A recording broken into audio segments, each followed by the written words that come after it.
You are on, ma'am. Thank you, Joe. We'll go ahead and call this regular meeting of the Santa Fe Public Schools Board of Education to order. Thank you all for being here. We'll start with a roll call of the board members. Vice President Price. Here. Secretary Garcia.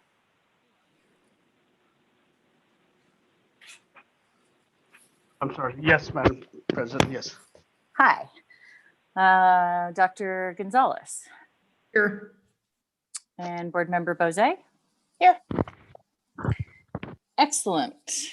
We will move on to the Pledge of Allegiance and the salute to the New Mexico flag in English and in Spanish, as well as the acknowledgement of tribal land.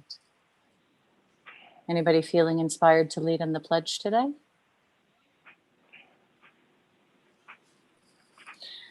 Okay. Do you want me to? Uh-huh.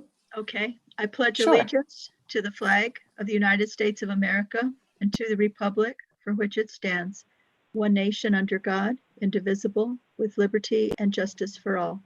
Juro fidelidad a la bandera de los Estados Unidos de América y a la república que representa una nación bajo Dios, indivisible, con libertad y justicia para todos. Salute the flag of the state of New Mexico, the Zia symbol of perfect friendship among united cultures. Saludo la bandera del estado de Nuevo México, el símbolo Zia de amistad perfecta entre culturas unidas. Thank you, Dr. Garcia. And the acknowledgement of tribal land. We acknowledge the original people of the land, the Tesuque Pueblo people and other tribal nations, and ask them to walk with us today as we share and learn together. Now we are moving on to approval of the agenda. Dr. Garcia, any changes needed? Madam President, no. Thank you. Is there a motion to approve the agenda? Madam President, I move to approve the agenda. Thank you, Board Member Second. Bozay. I'll second it. Okay, we have a second from Secretary Garcia. We'll do a roll call vote on the approval of the agenda. Vice President Price, Yes. Secretary Garcia, Yes. Dr. Gonzalez, Yes. Board Member Bozay. Yes. Okay, thank you very much. We've approved the agenda. Next item is our executive session. Secretary Garcia.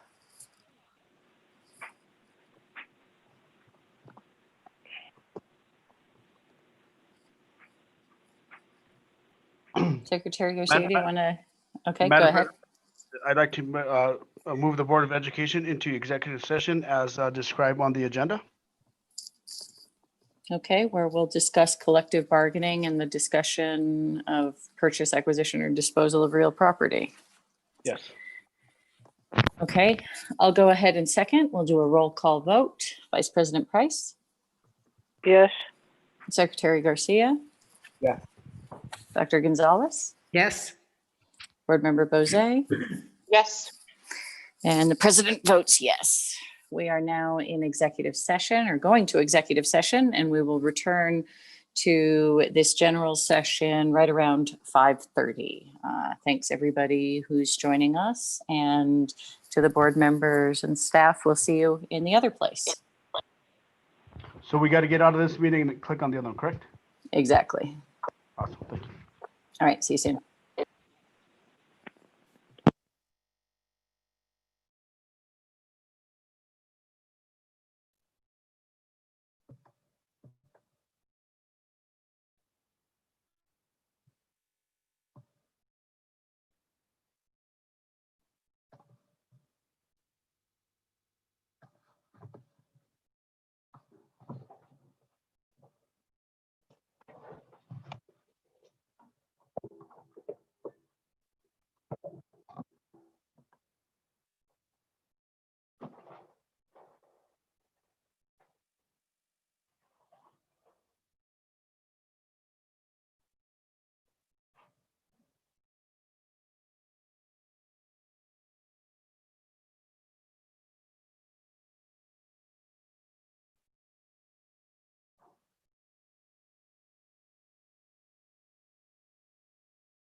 Yes, I can. I'm sharing my screen. I hope you all can see it with the SFPS.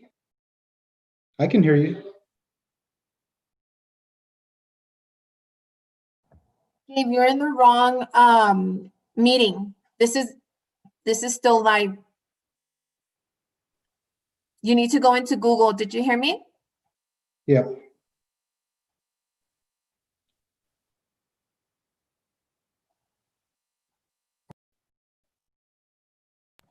You need to stop sharing your screen.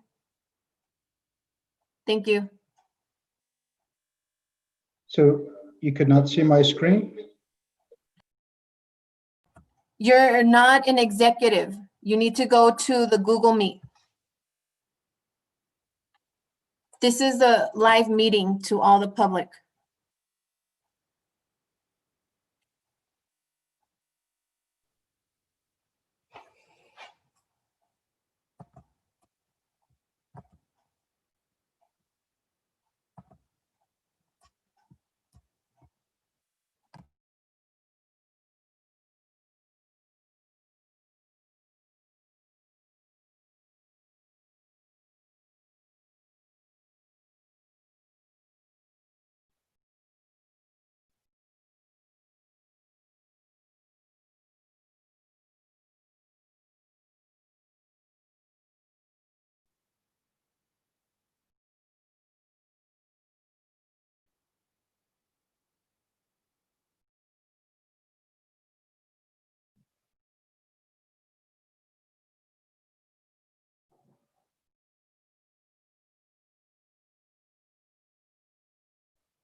Okay, it looks like we're waiting for a few board members to come back from executive session.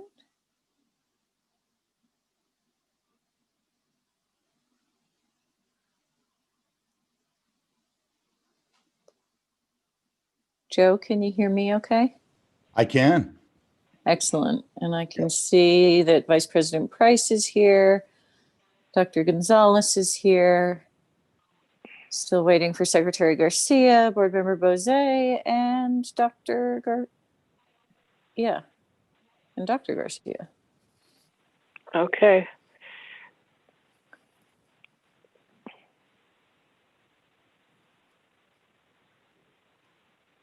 Boy, if he pulls out Georgia. Wouldn't that be extraordinary? Hello? Hello? Hello? I don't know who that is.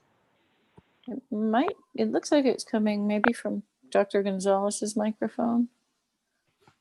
You know, just scrolling through. Joe, do you know by any I don't- chance? I don't think it's me, but Okay. I'll No. turn it off again. So I Yeah. think Sounded you'd probably like Dr. know. Garcia, but I It don't did see sound her. like Dr. Garcia. Yeah, I don't see Dr. Garcia isn't on. Yeah. No, Board Member Bose has joined. Do you hear me? Yes, do. we can hear you, Vice President Price. Okay, thank you. Christy, are you on there? I made it. Thank you, Alma. I- Okay, I just see you as Lila. It's still, Lila.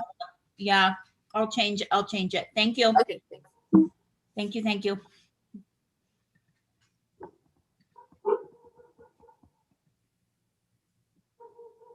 I still don't see Dr. Garcia. Am I on camera? You are.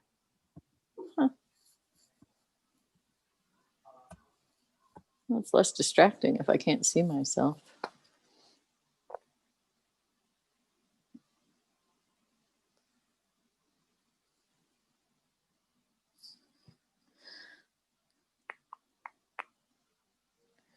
Give Dr. Garcia another minute or so.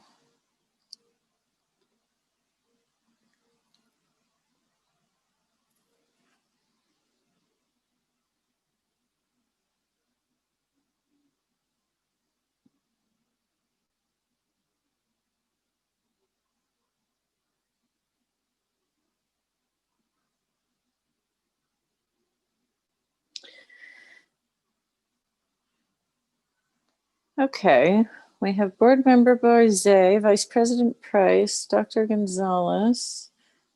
I've Dr. texted, Garcia just came in.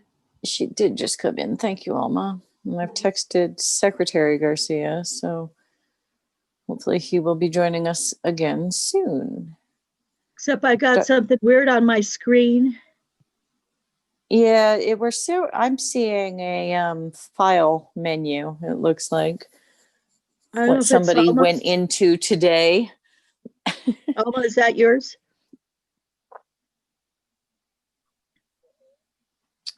Or I maybe don't we think could. so, but I'll double check. I'll stop sharing right now. There we go. I think it was yours. Okay, we'll go ahead and come back to the regular meeting. Still no Secretary Garcia and still some ghost voices. Well, it's going to be interesting. Does anybody feel ready to bring us back from executive session? I'm happy to do that, Madam President. Go ahead, Board Member Bose, if you would. I would like to bring the Board of Education back from executive session where we discussed collective bargaining and purchase, acquisition, and or disposal of real property, some cell phone towers, and a proposed road. No action was taken on any of those items. A second. Okay, a motion by Board Member Bozay, a second by Dr. Gonzalez. We will do a roll call vote. Vice President Price.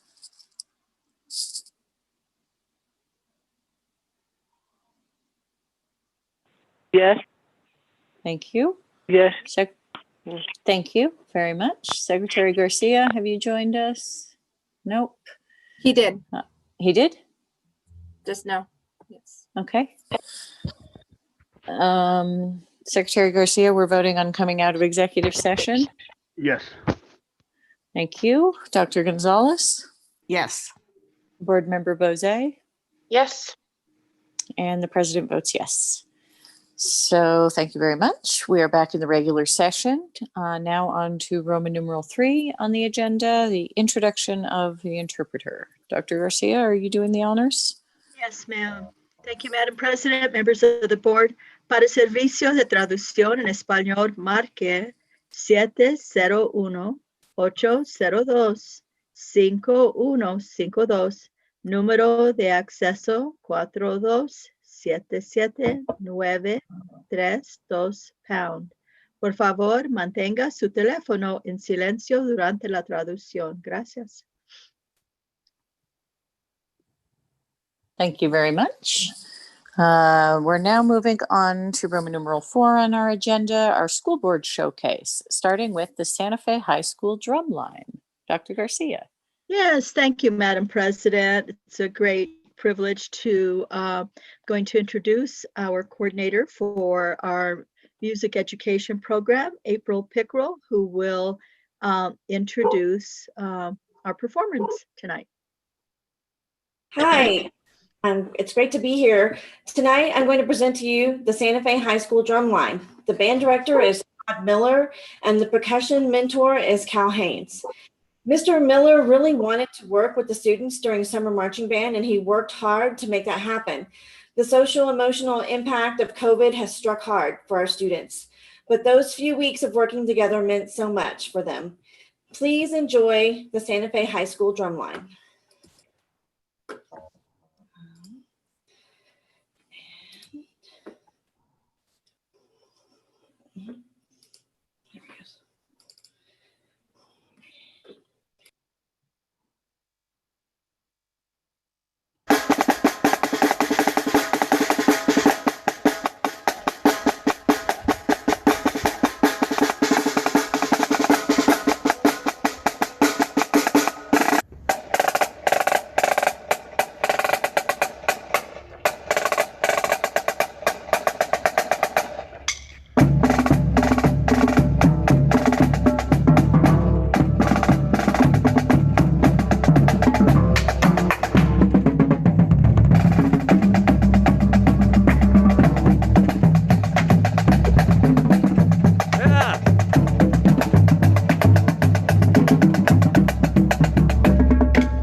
One, two, ready, go.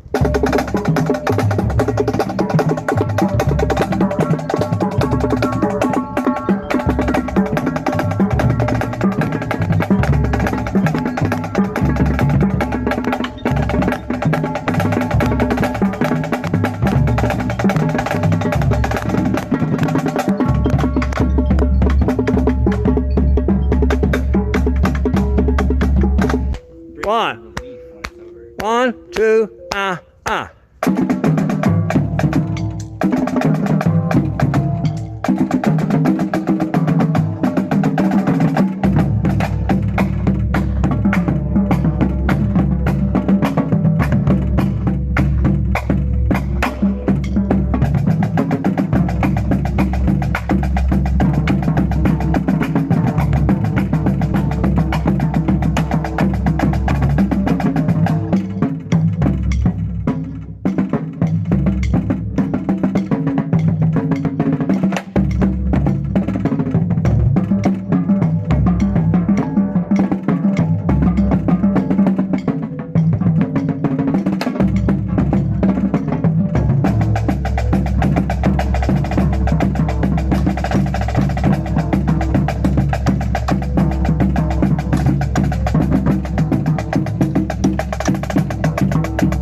Thank you so much, Ms. Pickerel. That was excellent. Thank you very much, and I'll see you guys in 2 weeks. Awesome. Thanks for letting us do this. Yes, these, it's a shame not to be able to see the students perform, but these do lift up the board meetings in the same way that they do in person. So it's great. Thank you. Okay, moving on to our next item on the school board showcase. We have the Cesar Chavez Elementary School and the Culture of Love. Yes, thank you, Madam President. I just wanted to say it was so great seeing the kiddos from Santa Fe High. They did so great. You know, we all love our young people so much and we miss them, and it just lifts our spirits every time we get to see them. And so at this time, I'd like to turn this over to Associate Superintendent Debbie Rael. Dr. Garcia, good evening, President Noble, members of the board, and Superintendent Garcia. I have the great pleasure of introducing Miss Amanda Chavez and Mr. Fernando Morales. They are principal and assistant principal at Cesar Chavez Elementary School.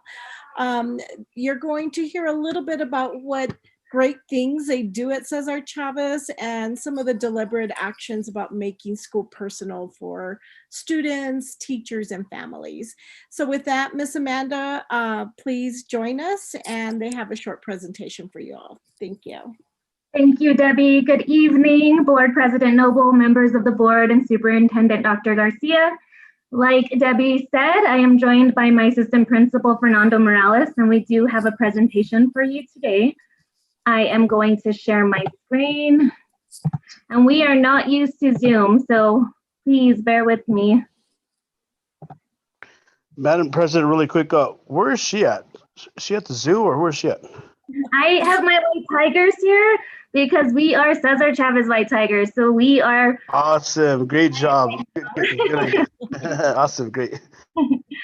So what we wanted to showcase this evening is the culture of love that we've established at Cesar Chavez. It is what makes up our school. Students, staff, families, community. We practice this idea of loving and treating the whole child, and we've made great gains. To describe our culture of love, I wanted it to come from my staff because we are nothing without our staff.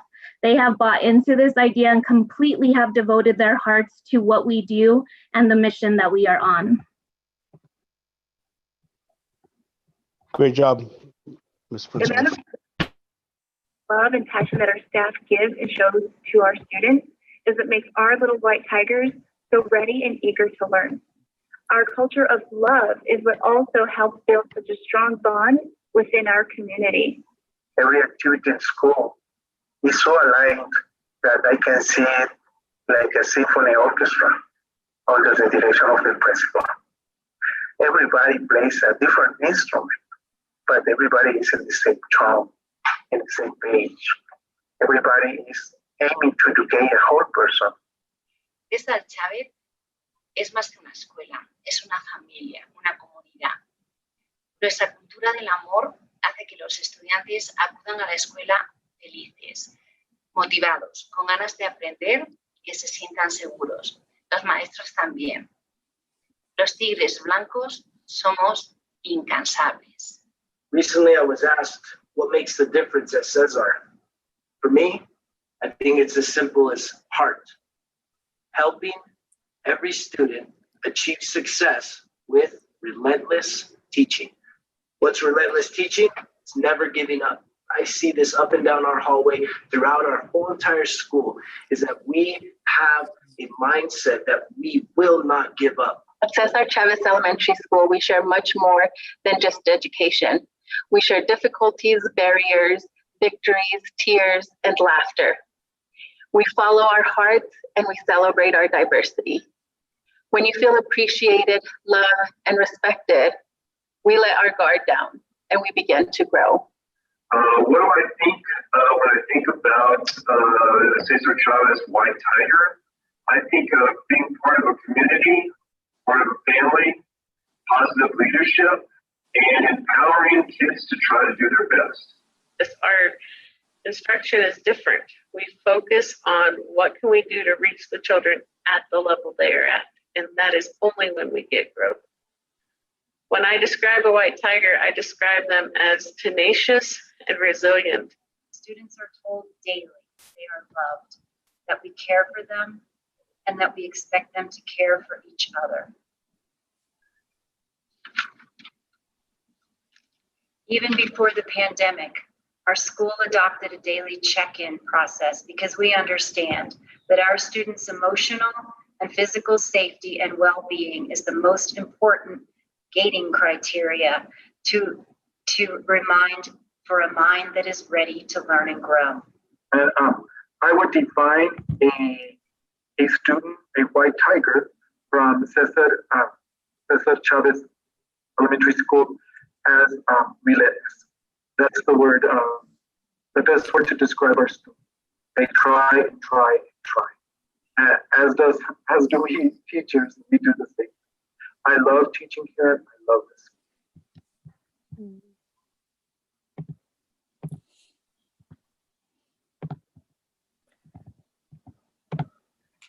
And so how I define the school as the principal is we are a group of individuals, and when a group of individuals can sync their hearts to the same beat and allow themselves to be driven by the same passion, true dedication and positive change occur. Education is an act of love and thus an act of courage, and that is what our school community lives by. We chose to go on this path of creating a culture of love back in 2017, 2018, where 3 individuals showed me the need for student wellness supports. We had 20% of our population on our wellness referral list receiving wellness services. And this blew me away. I was like, it makes sense. It makes sense why our scores are low. So we decided to take action. We put a greater emphasis on wellness. School-wide decision-making went by one rule: we will only do what students deserve. Telling students they were loved occurs every day at Cesar Chavez, and I love that I get to say it on site these days, once again. And they are told they're loved by both staff and leadership. It's something we all practice.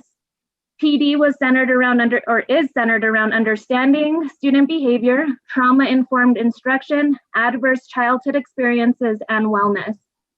Consistent expectations were set for all staff members at the school to adopt ideas that kept students at the center of all we do. And our team involved with new members who believed in the same mission and demonstrated this in their practice with students. So we are all traveling in the same direction. Wellness and community school initiatives began to be implemented daily, and family outreach and engagement were made priorities to sustain parent and community trust and partnership. And because of all this, we had the following results. We had a drastic reduction in office referrals from our teachers.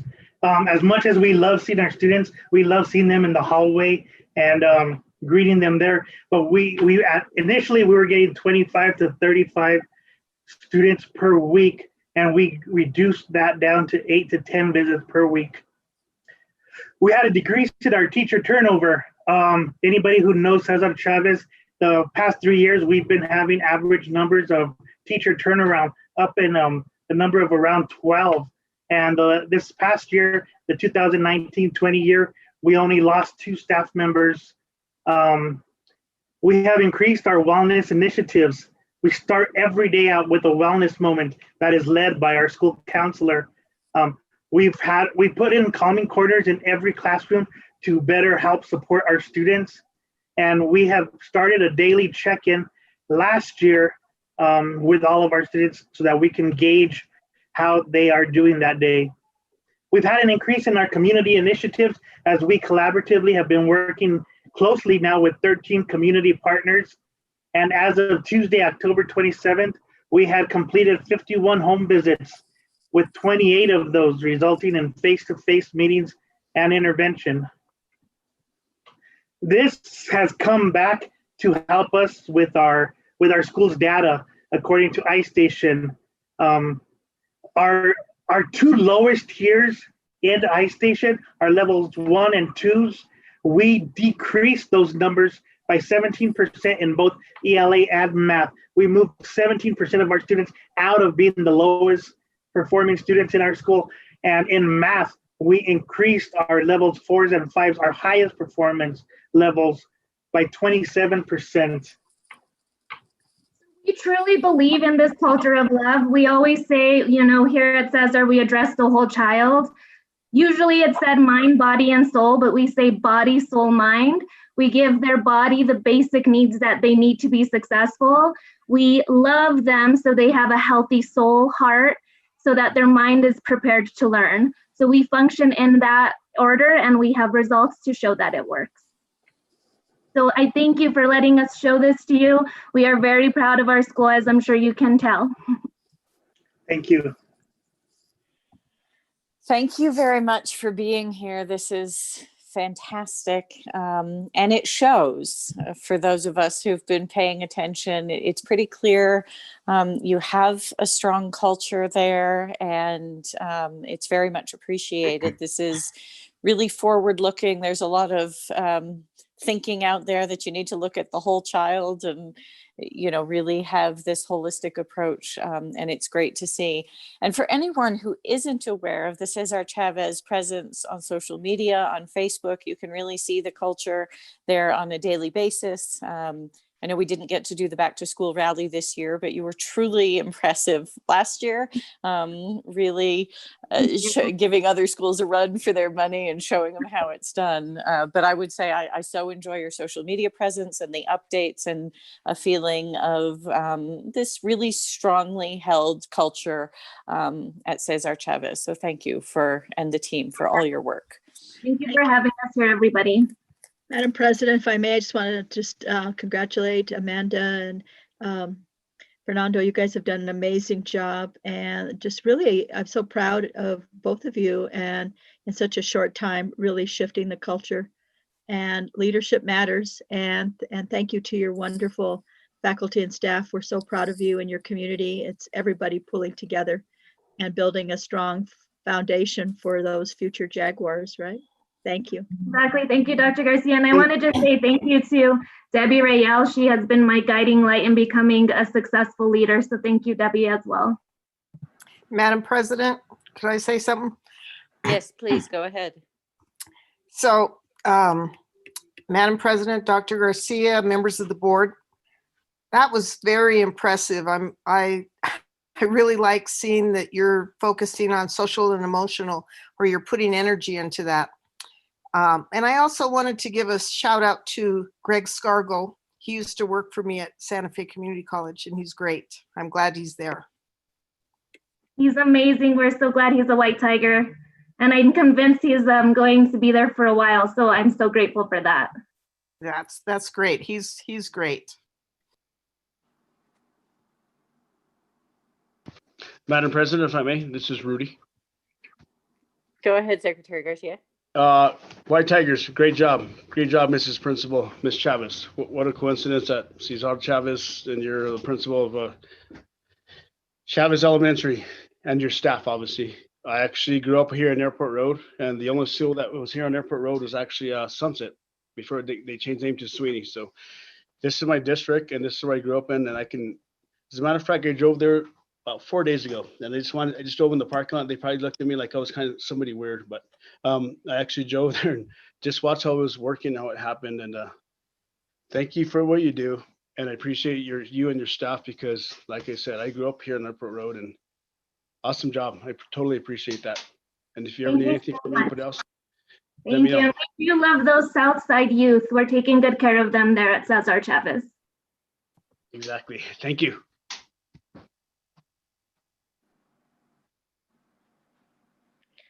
Okay, well, thank you very much. Great to have you here at the board meeting, and we appreciate you taking the time. A little extra on top of all the regular work, but it's great to celebrate you. Okay, we will move on the board meeting regular board meeting agenda to Roman numeral 5, the union update. And I did see that Ms. Mayer is here, Grace Mayer, the president of NEA Santa Fe. Hello, Welcome. good evening. Hello, did you hear me? Hello. Yep, we can hear you. Go ahead. Great. Thank you. Madam President, board members, Dr. Garcia. Here is what we know. Today, in the United States, more than 100,000 COVID-19 cases were recorded. In New Mexico and Santa Fe, we are experiencing a spike in cases like we have not seen before. Many survivors of COVID-19 will likely endure long-term effects such as brain, heart, and lung damage. Dr. Fauci's nightmare scenario has become reality. COVID-19 did not go away like magic by Easter. 237,000 Americans have died from COVID-19.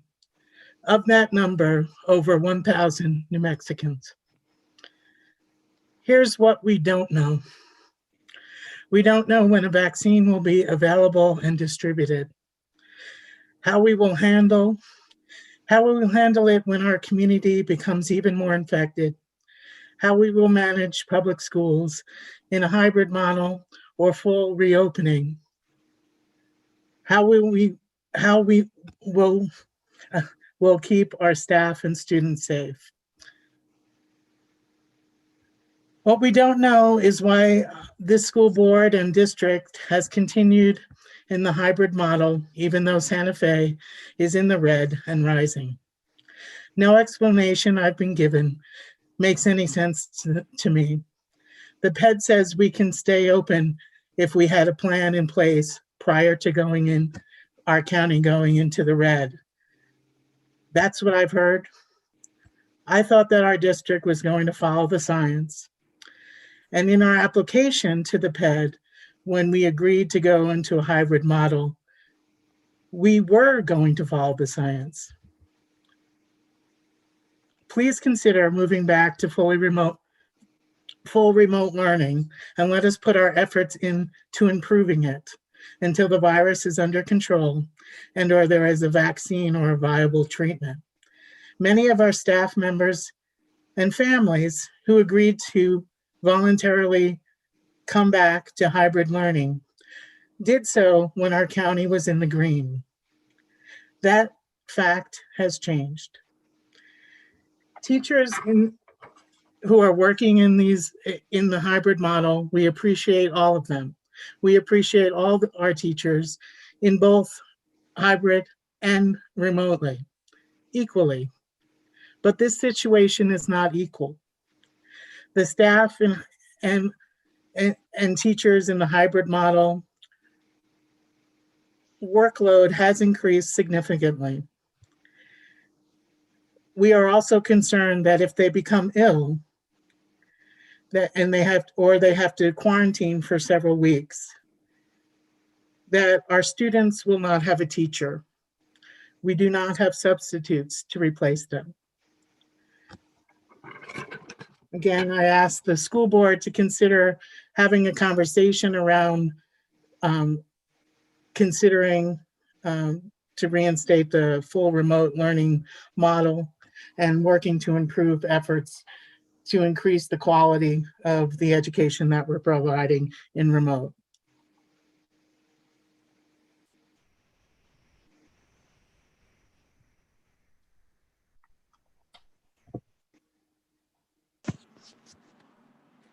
Okay, thank you. I'm guessing, Ms. Mayor, that concludes your union update?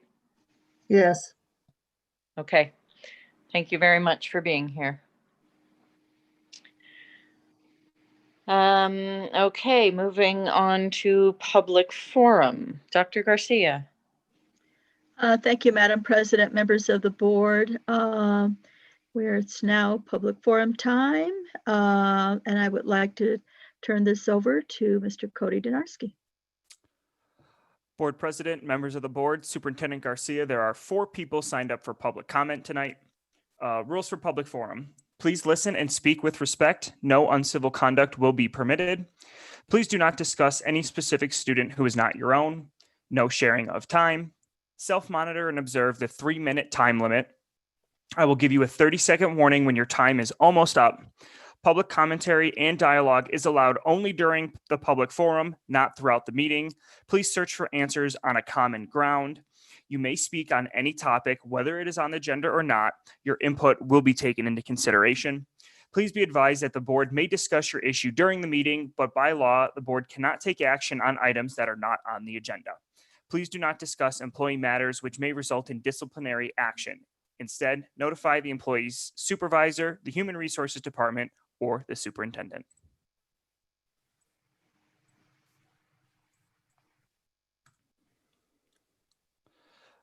First up, we have Carla C. Devaka. Madam President, board members, and Dr. Garcia, I have several questions and comments from the parents as well as my own questions. 1, the board voted to allow schools to reopen. This vote was done when we were in the green. Since this has changed drastically, will the district and board take another vote with the new numbers? 2, how cost effective is it to have schools open with a handful of students? Thank you. Next up is Susana Morales Mencas. Set a timer.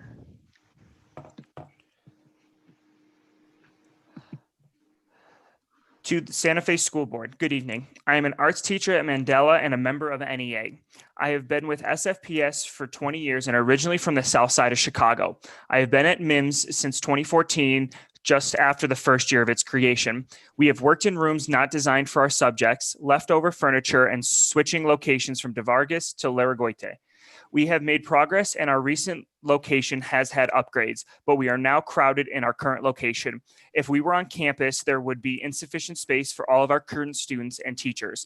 My fellow art teacher and I have shared a room for 2 years. She taught during my prep due to growing numbers. We need our own building. We have proven the positives of our curriculum and opportunities for the diverse population of Santa Fe.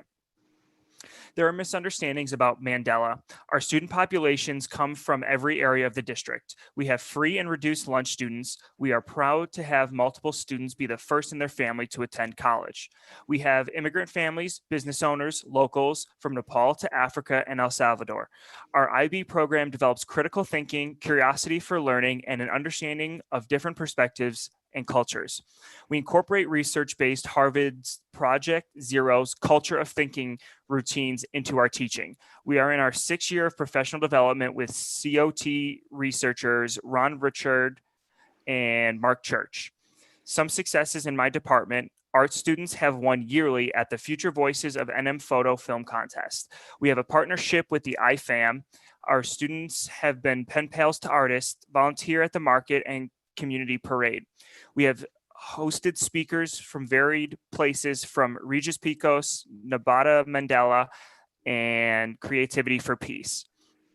There are many great things happening for students from all economic backgrounds, ethnicities, and experiences. We are close to 300 students with a long waiting list. We deserve the space to fully implement our IB program, HPZ research methods, and a model school for SFPS. If funds are reallocated, that will not happen. The Capshaw location is an option for that could work for us as well. It could be rebuilt while we stay at our site. Our community would work to support the upcoming bond to complete a new Mandela International Magnet School. We need to set roots to grow. Thank you for your time.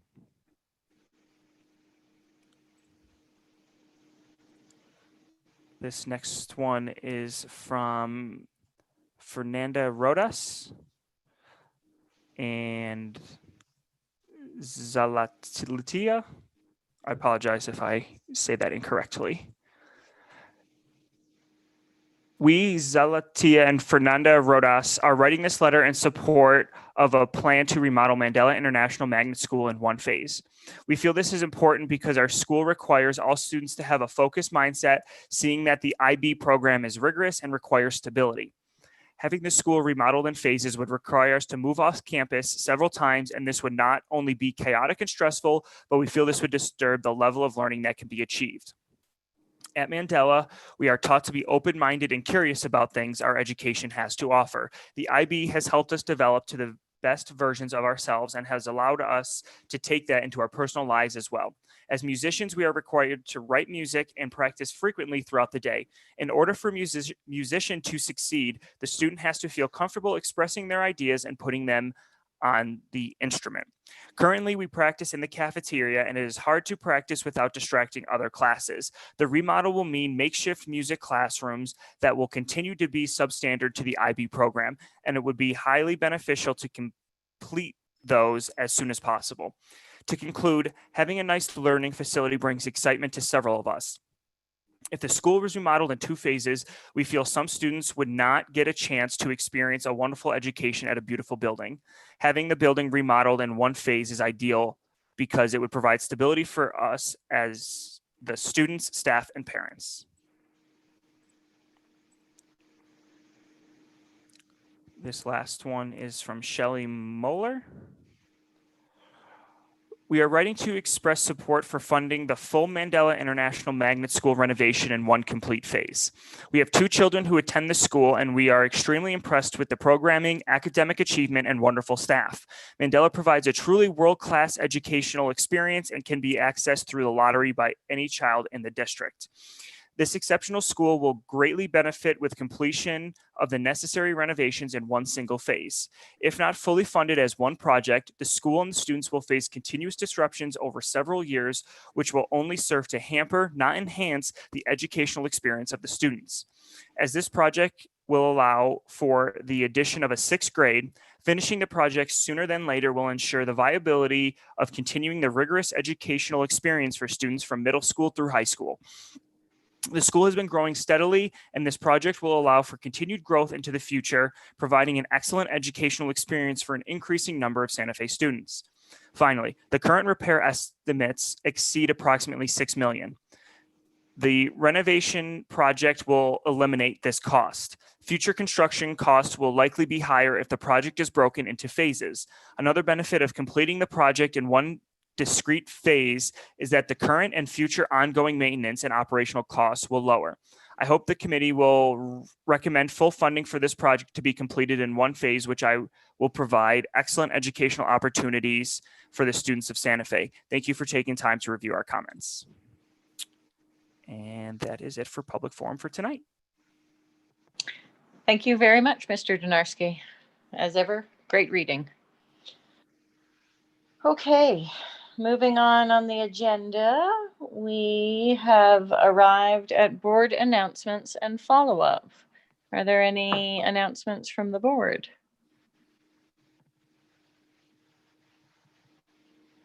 Madam President, I have none. Thank you. Thank you. None for me.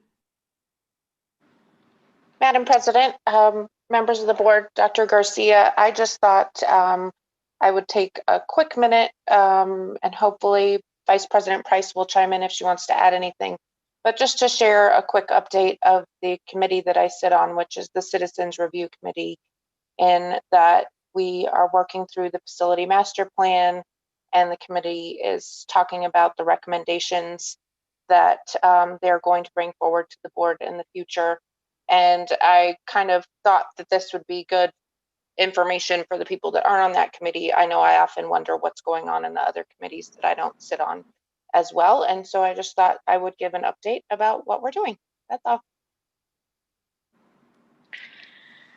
Thank you very much, Board Member Bozay. And Board Member Bozay had an idea, which I think is a good one, and maybe we can do it for future meetings, just to put the CRC and Audit Committee underneath board announcements and follow-up, and do a little update for those of us that don't sit on each of those respective and very important committees. And I think it's a great idea, and I appreciate Board Member Bozay thinking that through. Okay, we will move on now to superintendent announcements and follow-up. Dr. Garcia. Thank you, Madam President, members of the board. I'd like to start with a moment of silence for former Santa Fe Public Schools teacher Taffy Duran. She died at nearly 100 years of age, and she was a teacher at Gonzales. I'm going to read a little bit about her, and then maybe we could have just a brief moment of silence.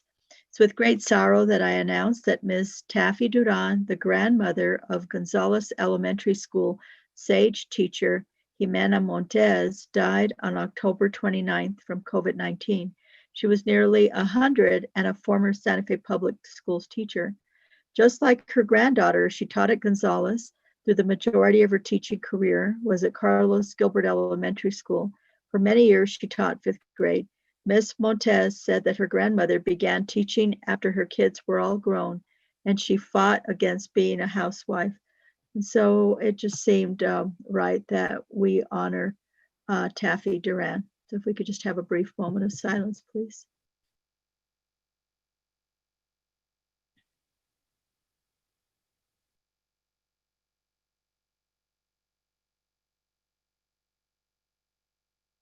Thank you.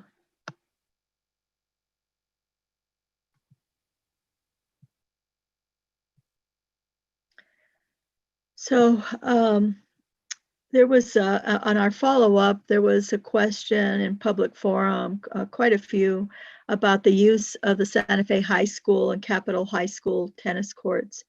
And I'm going to have our general counsel respond to this item, but I do want to say that first and foremost, we as the Santa Fe Public Schools are very committed to partnering with the community whenever and wherever we can.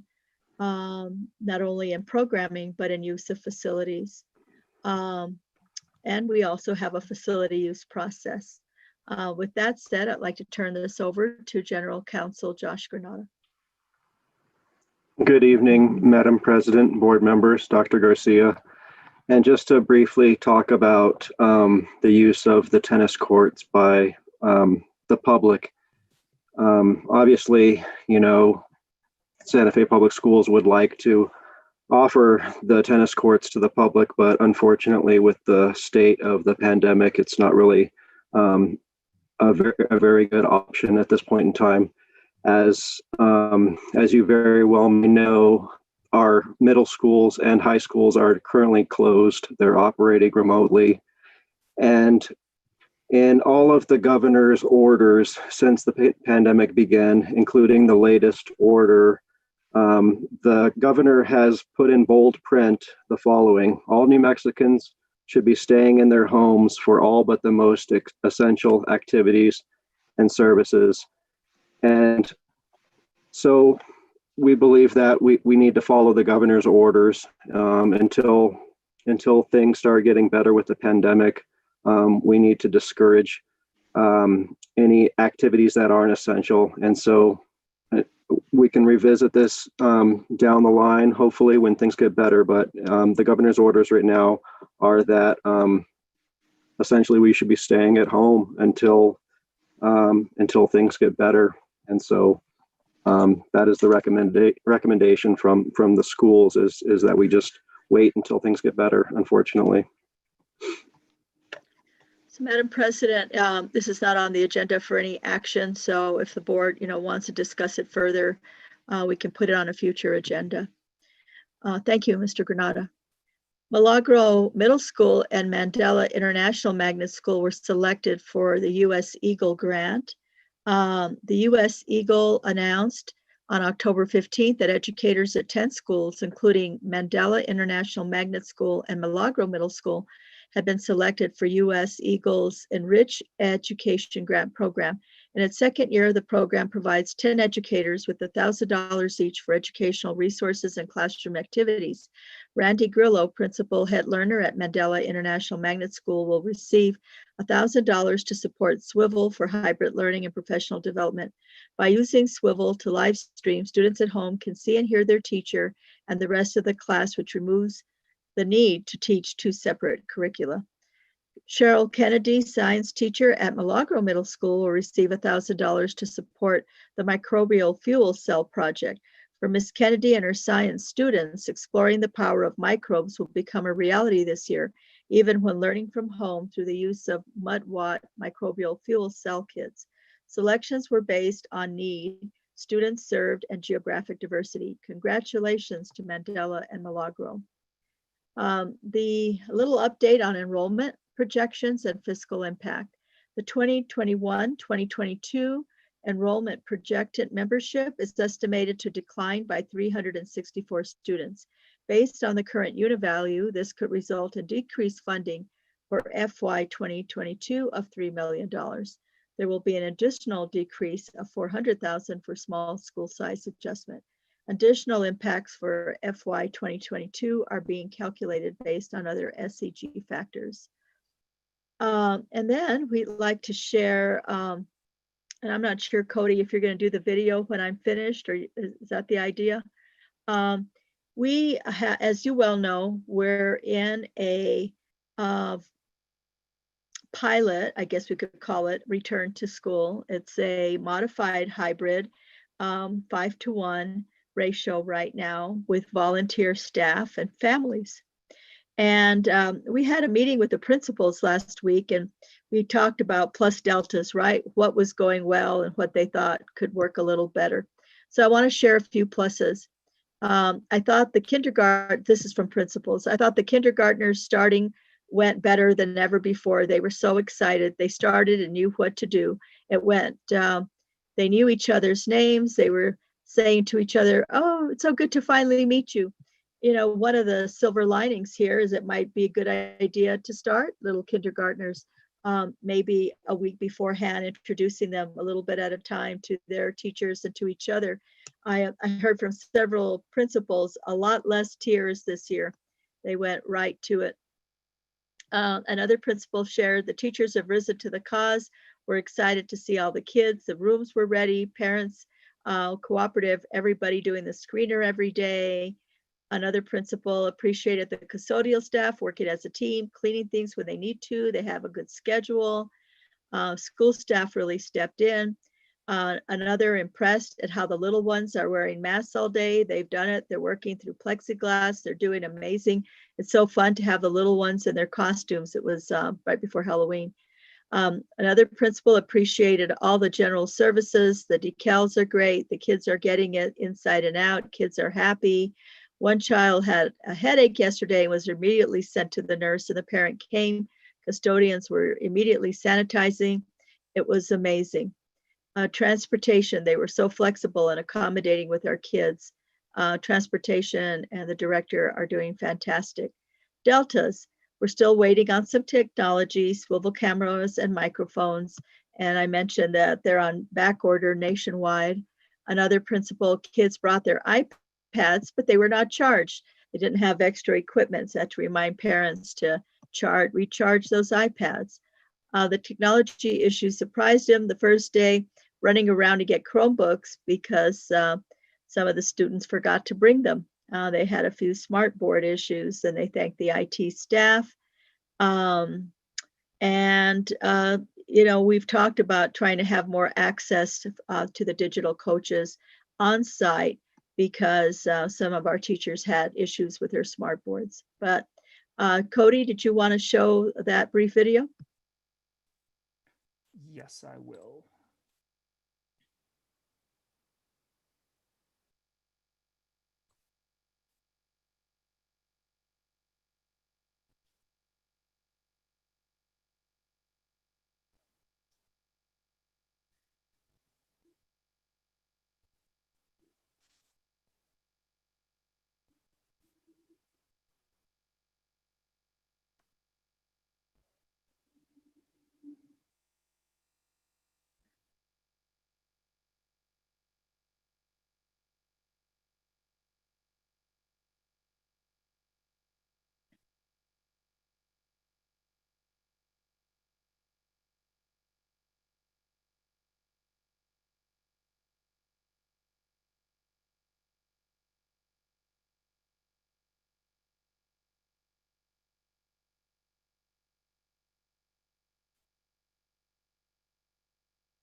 Can you hear me? Yes. Apparently there's the we audio. have- The audio didn't come through on the video. We're just looking at Oh, okay. pictures. Okay.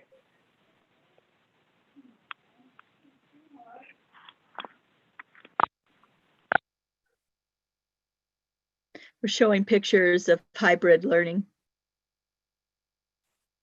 or in-class learning, actually.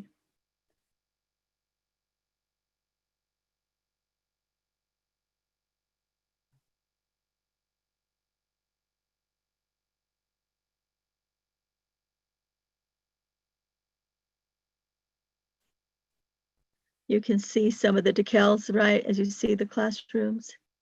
Is this where we started, Cody? Are you finished? Superintendent Garcia, board president, members of the board. Yeah, that is it. I had it looping in case you wanted to read over, had the video play in the background and you were going to read over it. So I had it Oh, looping okay. a couple All right. times. Well, didn't quite work out that way, but thank you so much for those pictures. Additional decrease bar of 1.3 million as per New Mexico Public Education Department. On October 9th, the PED sent a new bar for an additional decrease of 1.3 million in the state equalization guarantee, otherwise called the SCG funding, which was for K-5 plus programs. This brings the total decrease in SCG funding for FY 2021 to date at 8.5 million. And the reason we include the K-5 plus, or that the PED did, is that now goes into the SCG, as does extended learning. The first quarter of FY 2021 resulted, and that's July through September, resulted in a shortfall of $600,000 for student nutrition. We are going to have to take a serious look here in terms of staffing, because we cannot sustain this level of decrease every quarter. And we'll have more discussion about this in the future. And now it's a great pleasure to work with NEA and the Nusenda Credit Union. We have Teacher of the Month and Educational Support Provider of the Month. And before I mess this up, Cody, are we going to show a video first, or are we going to introduce the teacher? And I don't know, is June Manning going to be here? Superintendent Garcia, board president, members of the board, we have a slideshow that we can play as you read. So in the background, as you read, you can play it. Now I won't mess it up. Okay, so I like to introduce the September Teacher of the Month, Julia More de Ruggiero, as she is a teacher at Nava Elementary School. Mr. Mark Ducharme shared the following. Ms. de Ruggiero has been teaching in Santa Fe for public schools for 8 years. She has taught first grade at Pinon Elementary School, sixth grade at Amy Beale, and is currently teaching a third and fourth combo at Nava. Over the years, she has implemented and been trained as a facilitator for Project GUTS, Growing Up Thinking Scientifically, which is a computer modeling program. While at Amy Beale, she was a 21st century site coordinator. Currently, she's working with MIT in the development of Making Sense of Modeling curriculum for sixth grade. She is also incorporating Model Best, Building Enhanced Scientific Thinking, a program developed for fourth and fifth graders. Over the years, Principal Ducharme said he has enjoyed observing Ms. More de Ruggiero in the classroom setting. It's a pleasure to have her as part of the Nava family. She holds her students to a high standard and supports them in meeting their educational goals with a wonderful blend of high expectations and flexible understanding. Is she here today?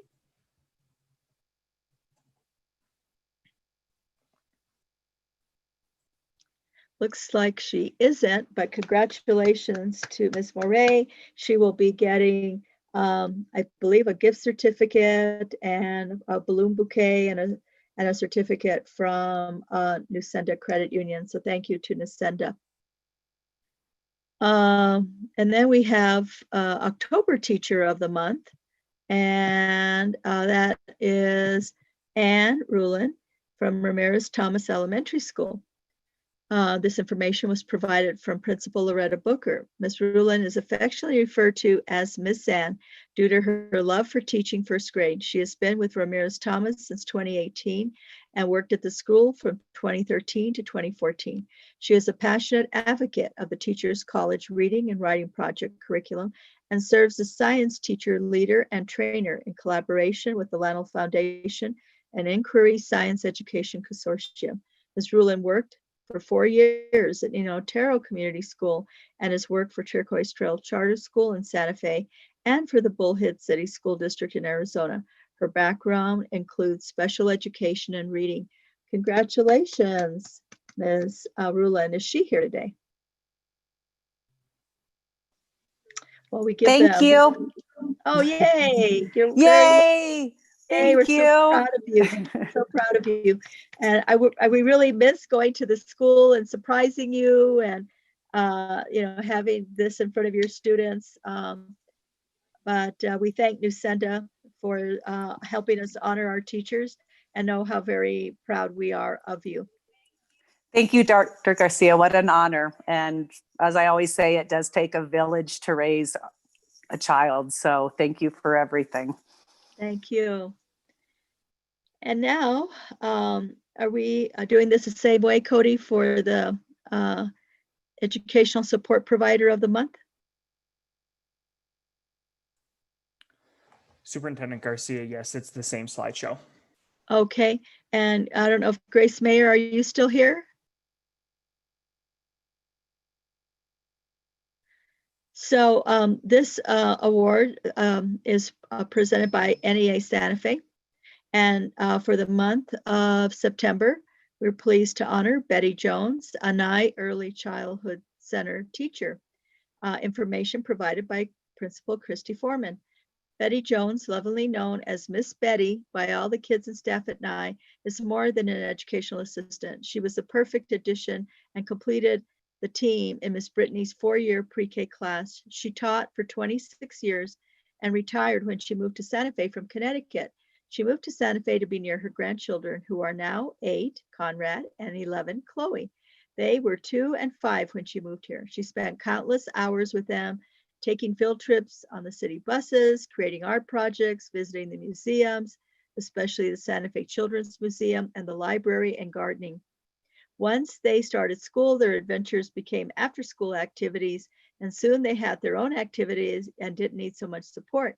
Miss Betty missed teaching, and so she started substitute teaching 2 years ago and found her way to NIE.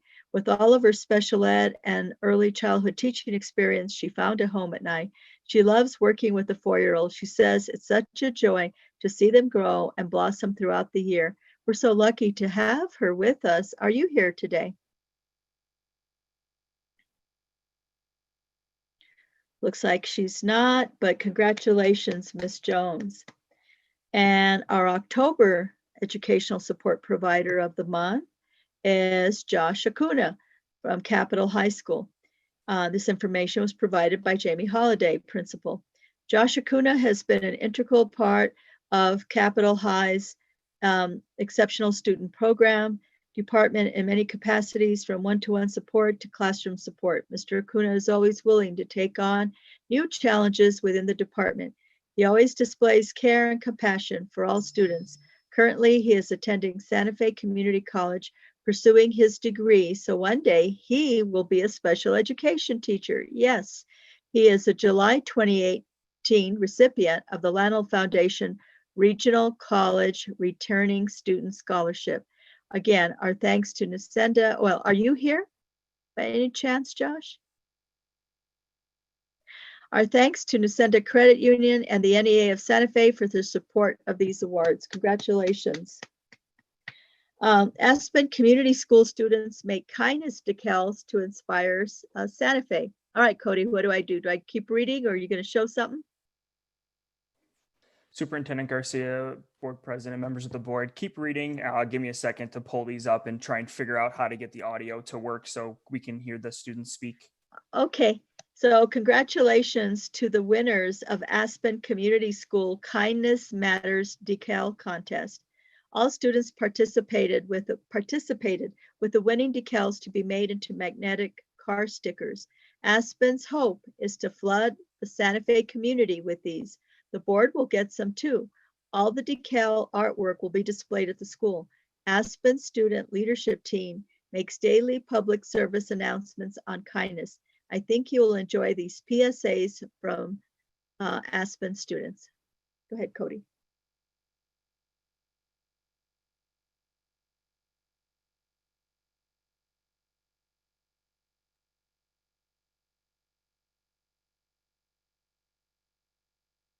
Good morning. My name is Brianna, and I hope you're having an awesome day so far. I wanted to talk to you about something really important, kindness. Now, I have a question. What is kindness for you? Kindness doesn't have to be something big. You can do something small, like telling someone good morning, or telling them you like their shirt or hair. Obviously, that we're online school, you can't tell them in person. But just by saying something nice or helping someone with their work might change their day, and you might even put a smile on their face. Maybe if they're having a bad day, just help them with their work. Be nice. You might put a smile on their face and you might make them feel happy. You don't know what someone's going through, and it's always helpful for someone to be nice to that person or anyone. Another thing to show kindness is being really patient. Now that we're in online school, our teachers are working extra hard, and we need to be nice and patient. After every class, you should tell your teacher thank you, to put a smile on their face or make them happy. Remember, a small act of kindness might be the biggest act of kindness to someone else. Also remember, it doesn't matter how we look, our size, our skin color. Everyone matters, and we should all love and care for each other. We are Grey Wolves, and we only show love, careness, and kindness. I hope you guys have an awesome day. Remember, just be kind. And so we'll have those decals, right, as soon as they're made, and we'll share them with all of you. Was there another one, Cody? We probably should move on. Or do we have one more? We have one more. Okay.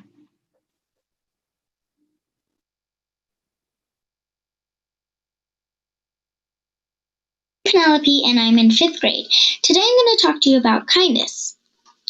If you're kind to someone, they will be kind back.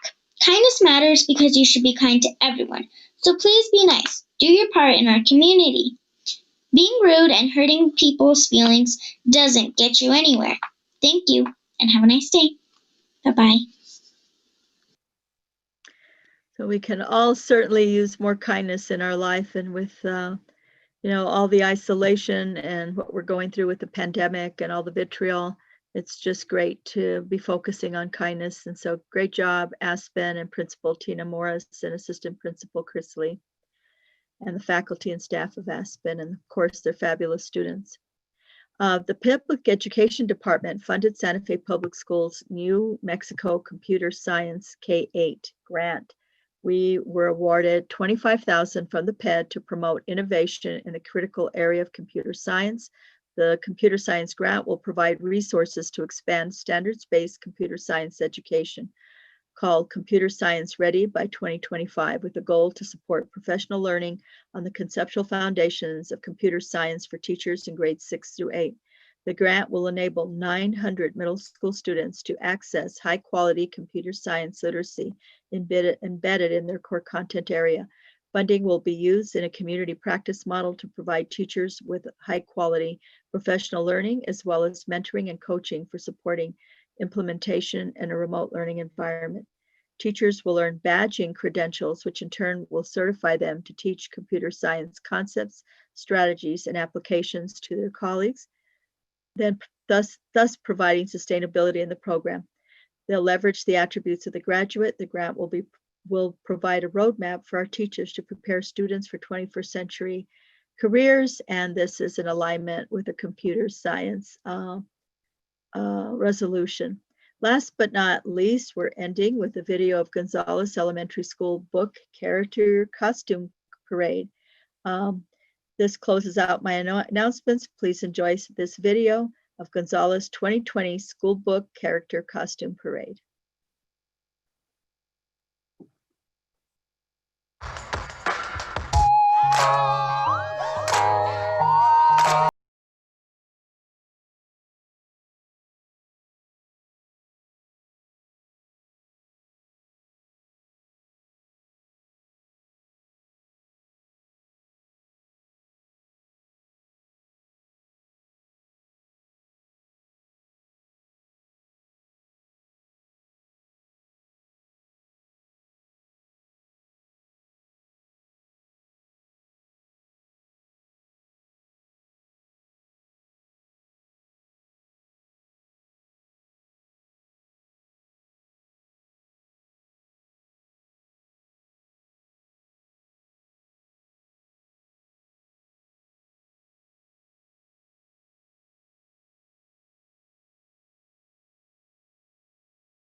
I guess that was the end. I think it just froze there, but you got the idea. They had a great time, and I think it's just representative of all the schools. Everyone has done their best to keep school real, keep it as close to what it used to be in this new virtual world. And I really want to thank all of our faculty and staff and leadership for the great job they're doing for our children in this remote learning phase, and for, of course, our hybrid volunteers. Thank you. Thank you. That was a really great series of updates. And I find myself thinking that I don't know if it could be done in a written and email form, but for anybody who doesn't pay a lot of attention to the superintendent announcements and follow up, it is often an incredibly meaty series of stories around the Santa Fe public schools in terms of what's going on. And in there, you know, hearing about some fairly serious budget adjustments, hearing about our teachers who are teachers of the month and educational support professionals, and about the computer science grant, which is great news and congratulations. And we continue to lead and innovate on that. But I do find the superintendent announcements to be amazing, and think that we should try and get some of the information that comes in there out as widely as possible. And I hadn't seen the Gonzales slideshow, and I so appreciate that. I would be remiss if I didn't say Gonzales, like Cesar Chavez, also has a fabulous social media presence. I hadn't seen that though, and that was a lot of fun. And there are all these bright spots, as there always are in the public schools, but somehow they just feel so much more important right now in the time of COVID. So thank you for that really incredible series of updates, Dr. Garcia. Thank you. Try to give you a hodgepodge of the highlights of things that are going on, as you said, from grants to budget to responses to follow up. And then just the heart of, I think we all just miss being in the school and seeing all of this. So some of it is for us to, you know, to share with the public that we're still connecting and loving and teaching our kids. Yes, and that's why I found myself seeing a newsletter as you talked us through this variety of great stories. Anyway, we are moving right along to, unless there's anything else from the board on the superintendent's announcements. Hearing none, we'll go on to the next item on the agenda, which is our presentation, which is on safety protocols, social distancing. Dr. Garcia. Thank you, Madam President and members of the board. I believe that our Executive Director of Safety and Security, Mario Salvidres, is going to lead this presentation. I don't know if you're going to be joined by some of your colleagues, but you may introduce them if you do have I know other people joining you for the presentation. So take it away. Madam President, board members, Superintendent Dr. Garcia, thank you very much. And we'll start our presentation here shortly.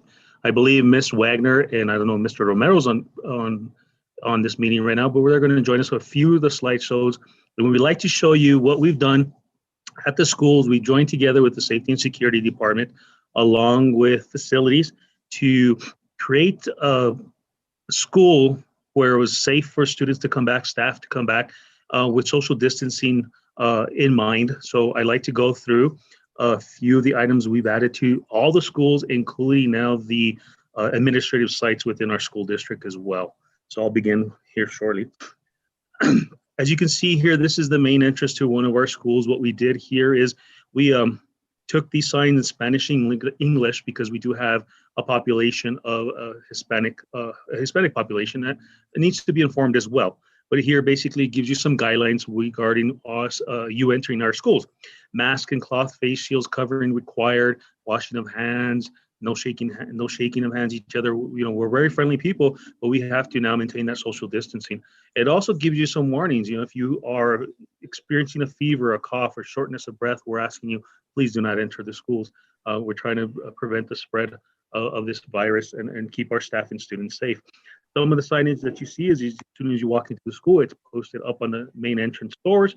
You'll also see some of the footprints on the bottom, which starts to expose you on what you're going to see once you enter the school to help you with the social distancing practices that we've adopted. Also in there, a little bit closer, we had a notice that you will be required to wear a face mask beyond the point, which is the main entrance, and in Spanish and English as well. Once you enter the school, as anybody is inquisitive or kids are inquisitive, they might be asking questions, why am I having to do this? So we took it from the Cleveland Clinic, which is a very reputable clinic, to explain to us why we were actually taking these practices and measures forward in our school. This helps to educate our students, educate our staff, and also gives a talking point for when we do have visitors at the school, what practices we've adopted and why we've adopted. Occupancy levels, we also established at schools to keep our secretaries, our staff members behind those desks safe. And we've also added these little wait here areas to just create a little bit more of a distance between the secretary and the visitor or parent or whoever it may be.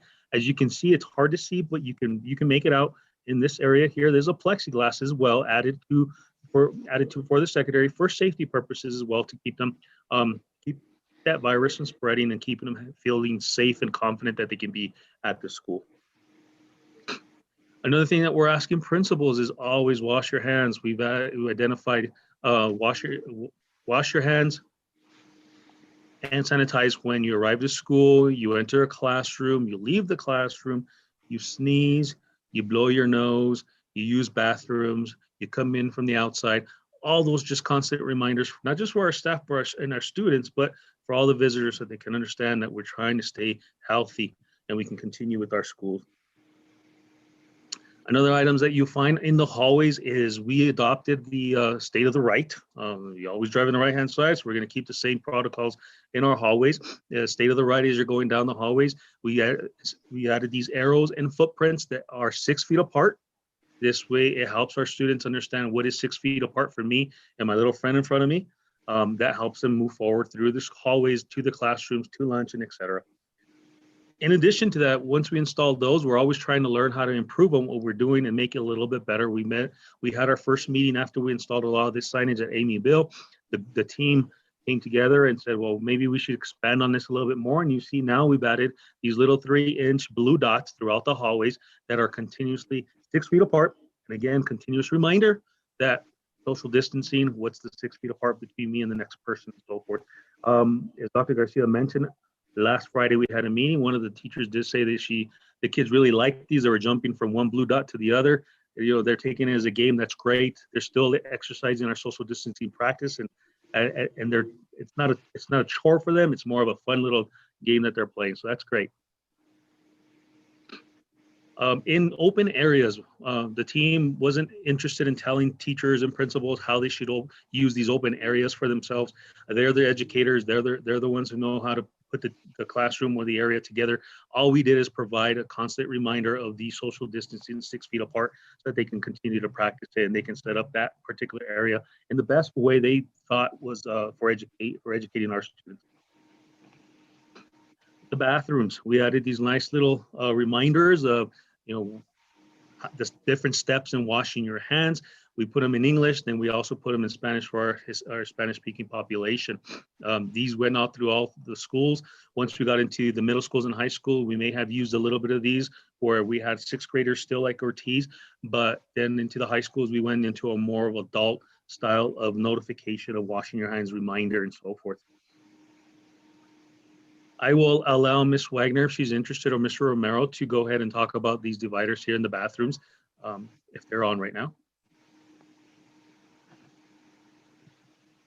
Sure, I can go ahead with that, Mr. Salvidras. So we recognized, and it was provided by some guidance from the CDC, is that we have separators between areas where students are in the bathroom, and we went ahead and installed separators between the sinks, because as you're washing your hands and using water, we want to reduce any splash. So that was a big effort throughout the district to make sure that we had those in the group bathrooms. Awesome. Yes, sir. In addition to that, what we identified is where we could, where there were stairs and it was allowable to us to create a one-way up or one-way down stairwell, we established that route. If the stairwell was large enough to accommodate both up and down, we went ahead and established that as well. As you can see in the larger picture, more in the center, this stairwell here allows for stairs up only to the right-hand side. As you're coming down, you'll see the stairs down only. That allows them to be used and still practice that social distancing that we're trying to encourage throughout the district. In the elevators, we went ahead and considered what was going to happen in the elevators. Obviously, if we have staff, we want staff to go up the elevators one at a time only, but we may have a family for some reason or another that comes together. Mom or dad or the student themselves needs to use the elevator for whatever purpose or reason that they have. And we're going to allow families to ride the elevator together. But for the most part, other than that, there'll be one person up using the elevator at a time. Here is El Camino Real. We were going to use these type of signages at the bottom to help with dismissal, bus pickup, etc.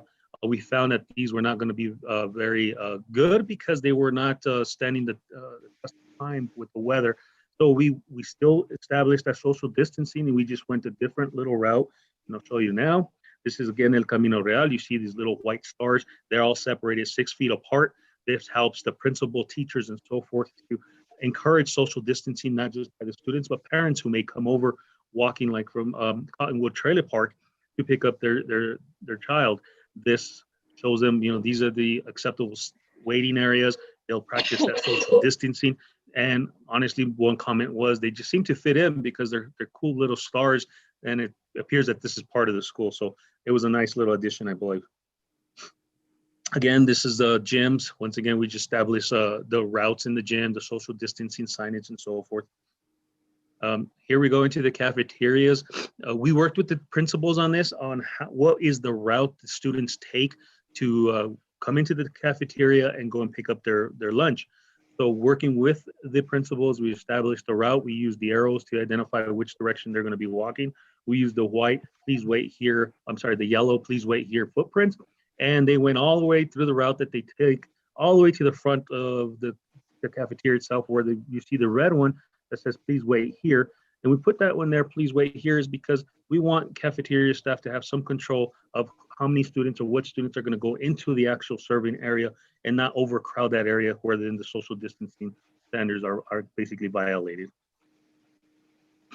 Next one here is we were required to set up the seating for all these students in the same direction. As you'll see here, this was at the beginning of our phase here. That's why you see little post-it notes. Now they have green check marks everywhere where a student can sit down and have their lunch. So every student faces in the same direction. We had to have these dividers here along the outside and both sides here. What the staff does is they open up one divider.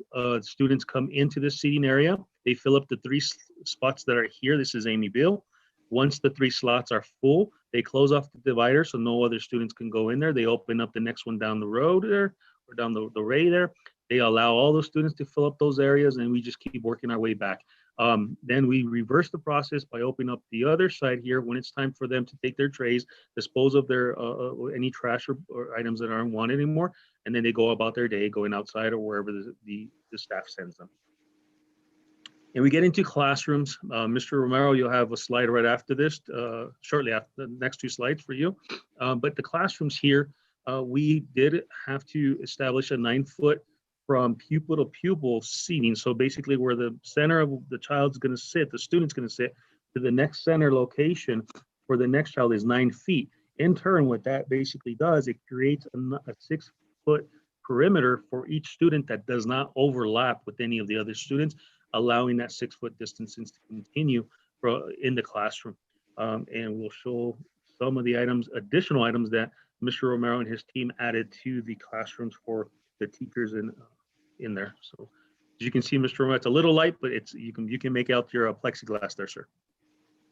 Yes, thank you, Mr. Salvidres.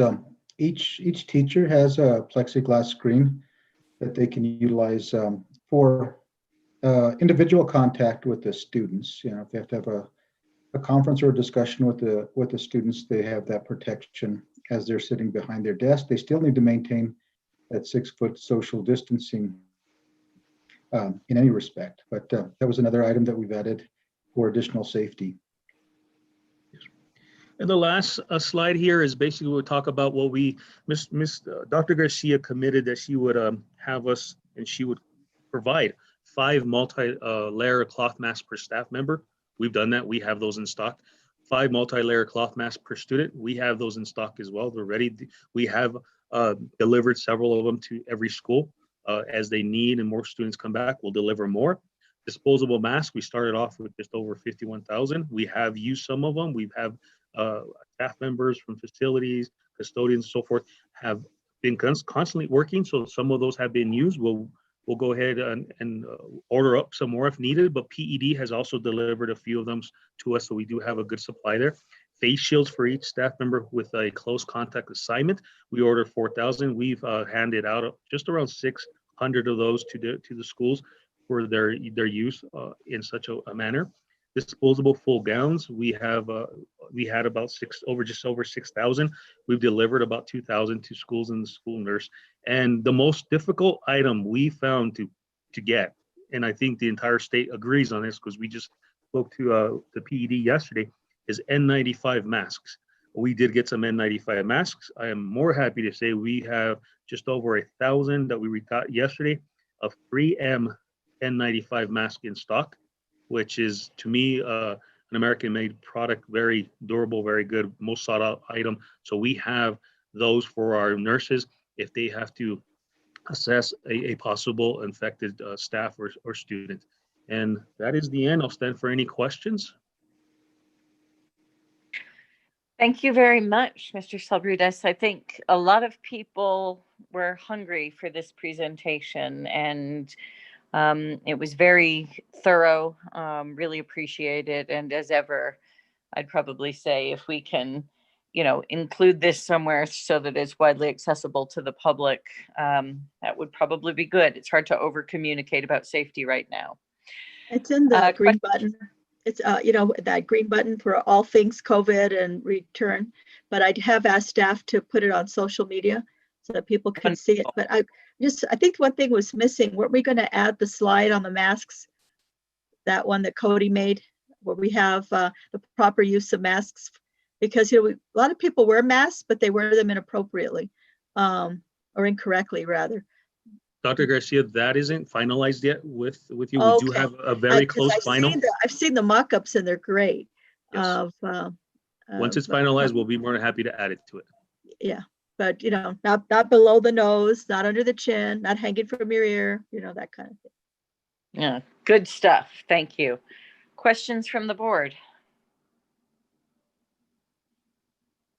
Madam President, members of the board, Superintendent Garcia, no questions, but I just want to say thank you very much for all of that information. And I know that people have been asking, and it's great to have it presented so clearly. And we kind of have known all the work that you have been putting into this along the way, and it's good for everyone to be aware of that. So thank you for the hard work and the presentation. Madam President, this is Rudy. Go ahead, Secretary Garcia. I just echo the other board members' comments. Very good presentation. Appreciate that. Thank you. And this is Carmen, and I agree with everybody before. And I'm just curious, this had to be very expensive to do all that. Did you end up doing that with CARES funds or? We used a lot of, Madam President, SB 99 that we had, HB 33 funds that we had on hand that we could use for some of that. CARES Act is helping us with other things. For example, that first shortfall on the student nutrition, will help balance some of that because of the fact that we weren't serving meals, but that will only carry us thus far. Is that correct, Ms. Wagner? That was the main source, right? And we're just fortunate that we were able to redirect funds to be able to do that. I have to tell you that I really do believe we've gone above and beyond what is the base requirements. We have other presentations that we can share with you on safety in terms of HVAC systems and our protocols for screening and just all the responsibilities that have been given to the schools to keep, which is important to keep children safe. It's really been a lot of additional work on top of what is normally required. So my hat's off to the team and to their departments. They've done amazing work. So proud of everybody. It's been a real team effort. So proud of everyone. Thank you. Thank you. Hello, this is Lorraine Price. Go ahead, Vice President Price. Yes, I don't think we voted on the board meeting, the minutes from the 15th. And Next on the agenda are our action items, including our consent agenda with the minutes. So we haven't gotten there on the agenda yet. oh, okay, so that's fine. Okay, I'll bring up my concern then Okay. at that time. Okay. And Dr. Garcia, you just had a very pithy summary for, I would say, what's going on with public education in general, which was something along the lines of, it's been a whole lot of work on top of everything else. And that is so true. So I appreciate you expressing that. And hang on a second. Can you go ask for help with this? Because parenting while doing all the other things is hard. And, teachers are facing that and more, as are, so many of the team. And it's just extraordinary. I did also want to ask, Dr. Garcia, you alluded to this, but I've had a lot of questions about ventilation. If somebody could touch on HVAC systems ventilation and what we've done there, appreciate it. Today, or would you like it next time, a presentation next time? I was just hoping for an answer today. I don't necessarily need a presentation unless you all think it's worthwhile. I mean, we can talk about that, but would appreciate a brief answer. A brief answer is that the state has set different requirements and a range of requirements. The Cadillac, but the Cadillac filter is not compatible with many HVAC systems around the state. The LFC spent a whole hearing on this. And when we were able, is it the MER 15? I forget the number. What's the number? Gabe? 13, Dr. Garcia? 13, yeah. That one, if it's not compatible with your HVAC system, will impact your air exchange and actually make things worse. And so you're allowed to use the filters that work with your HVAC system, or if you can't do that, you're allowed to use purifiers and have fresh air in the rooms. You're also required to have increased airflow and air exchange. I do think it would merit at some point when we go back into reentry, especially as we look into winter, because we may have some challenges in terms of the indoor temperature and meeting those requirements on air exchange. So I would say that I want to commend Mr. Romero and Ms. Wagner and their team have done an excellent job. We did get a pass from the Public Education Department that we are meeting all of those requirements on air filtration and air exchange. But I think whenever we find out if we are going to go back into full hybrid, particularly in the middle and high schools, I think it will merit a discussion, because we may have some challenges in the winter where the rooms may be too cool. And so we need to discuss that later.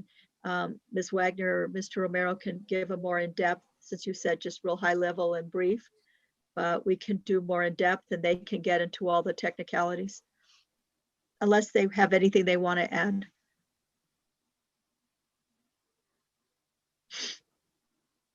Nobody looks particularly eager or is unmuting themselves.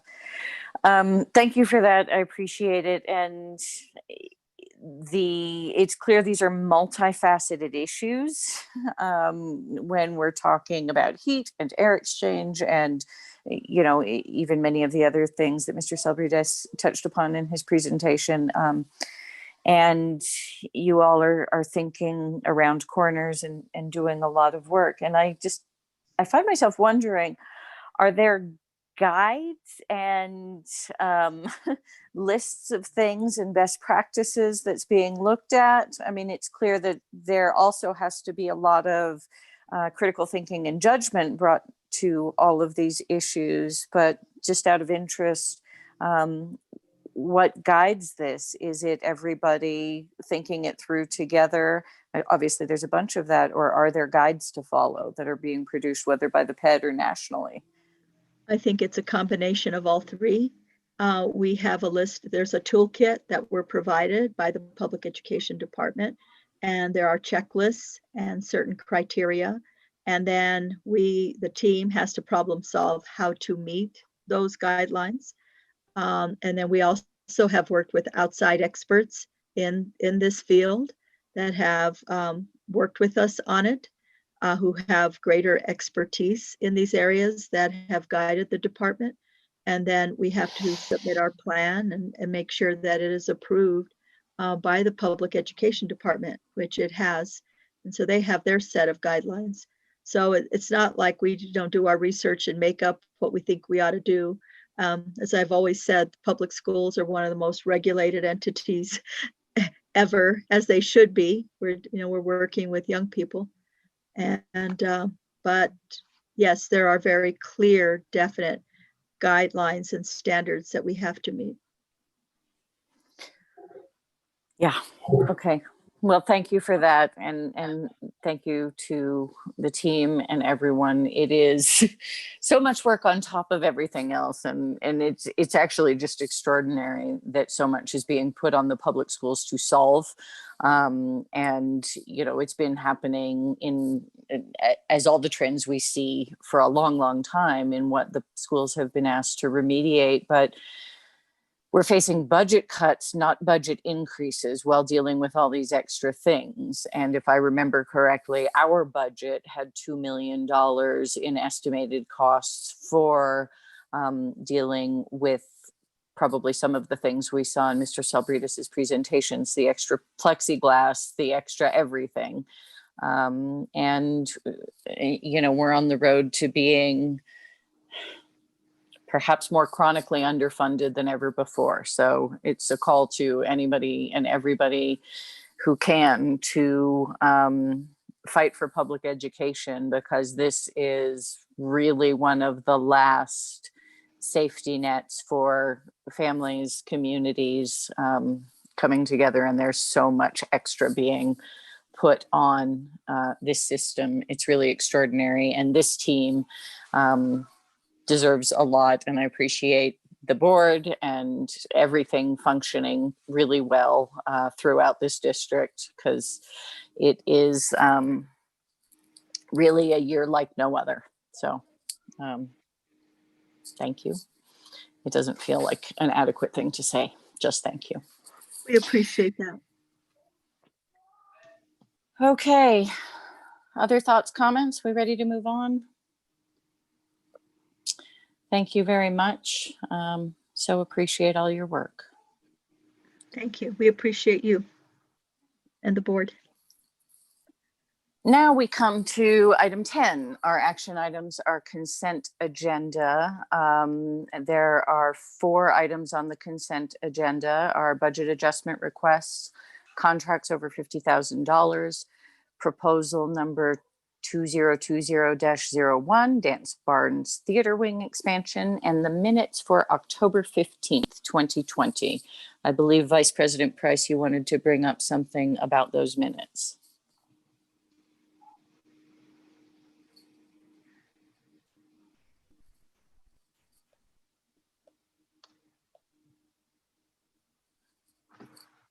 You there, Vice President Price? You appear to be muted if you're speaking. There we go. Can you hear Yes, me? now you're unmuted. Yes, go ahead. It says under executive session, Secretary Garcia moved to take the board into executive session to discuss the items noted on the agenda. Member Boyce seconded the motion. President Noble read the items under the executive session agenda as follows. Now, this was during the executive session. And then B, it says, on a roll call vote, the motion passed unanimously. Well, it doesn't say what the roll call vote was on, and I thought we didn't vote in executive session. And then it said, Member Bosis moved to bring the board out of executive session where no action was taken. So I'm just confused. Madam President? Go ahead, Dr. Garcia. Yeah, I believe that I'm not reading it, so I'm trying to process what I heard, but I think the motion was to come back out. Mm-hmm. That was the action, I believe. Okay, it doesn't say. Okay.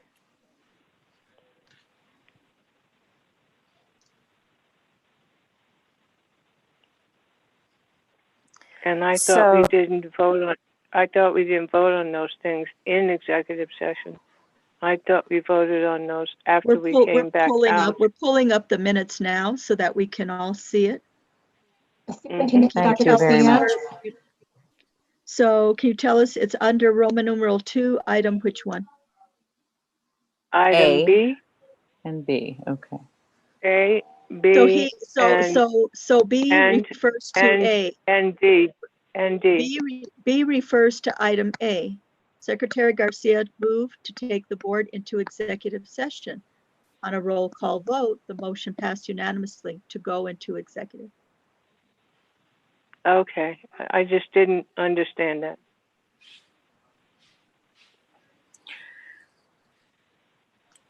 Okay. Okay. Vice President Price, are you satisfied with the minutes as is? Yes, I am. Okay, thank you. Madam Anything? President? Yes, go ahead.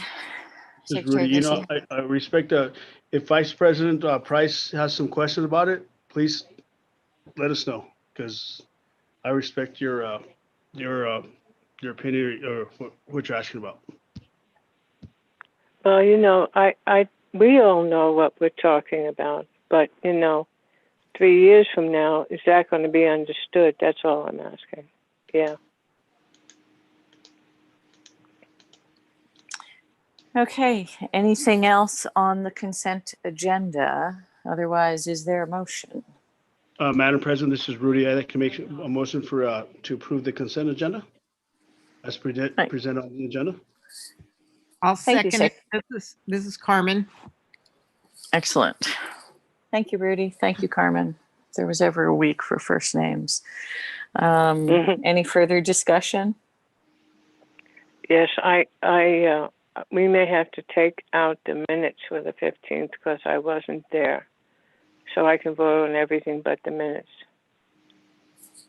Thank you for that reminder. Okay. So Rudy and Carmen, is it all right to amend the motion to be items 1 through 3, and then we'll treat consent agenda item number 4 separately? Yes, Madam President. Fine with me. Okay, so we have a motion to approve the consent agenda items 1 through 3. We'll do a roll call vote. Vice President Price? Yes. Secretary Garcia? Yes. Dr. Gonzalez? Yes. Board Member Bozay? Yes, can I just ask for clarification quickly? I thought at the October 15th meeting was when Dr. Gonzalez wasn't present. Is that? Yes, it says that here. It says she wasn't present. Okay. Okay, I just Yes. wanted to make sure, because it was. It says she was not there for the vote. Okay. Okay. Just want to make sure. And let's cover that item when we get there. For now, we're voting on items 1 through 3, so not yet 4. So your vote on those 3 items, Board Member Bozay. Yes. And the president votes yes. So those 3 items have passed. Now, on item number 4, the minutes of the October 15th meeting. Thank you, Board Member Bozay, for bringing this up, because it was Dr. Gonzalez who was not present. I believe you were present through the entire meeting, Vice President Price. Yes, it says I was there. How do you like that? Yes, you definitely were. I think that's what. How do you like them apples? How do you like them apples?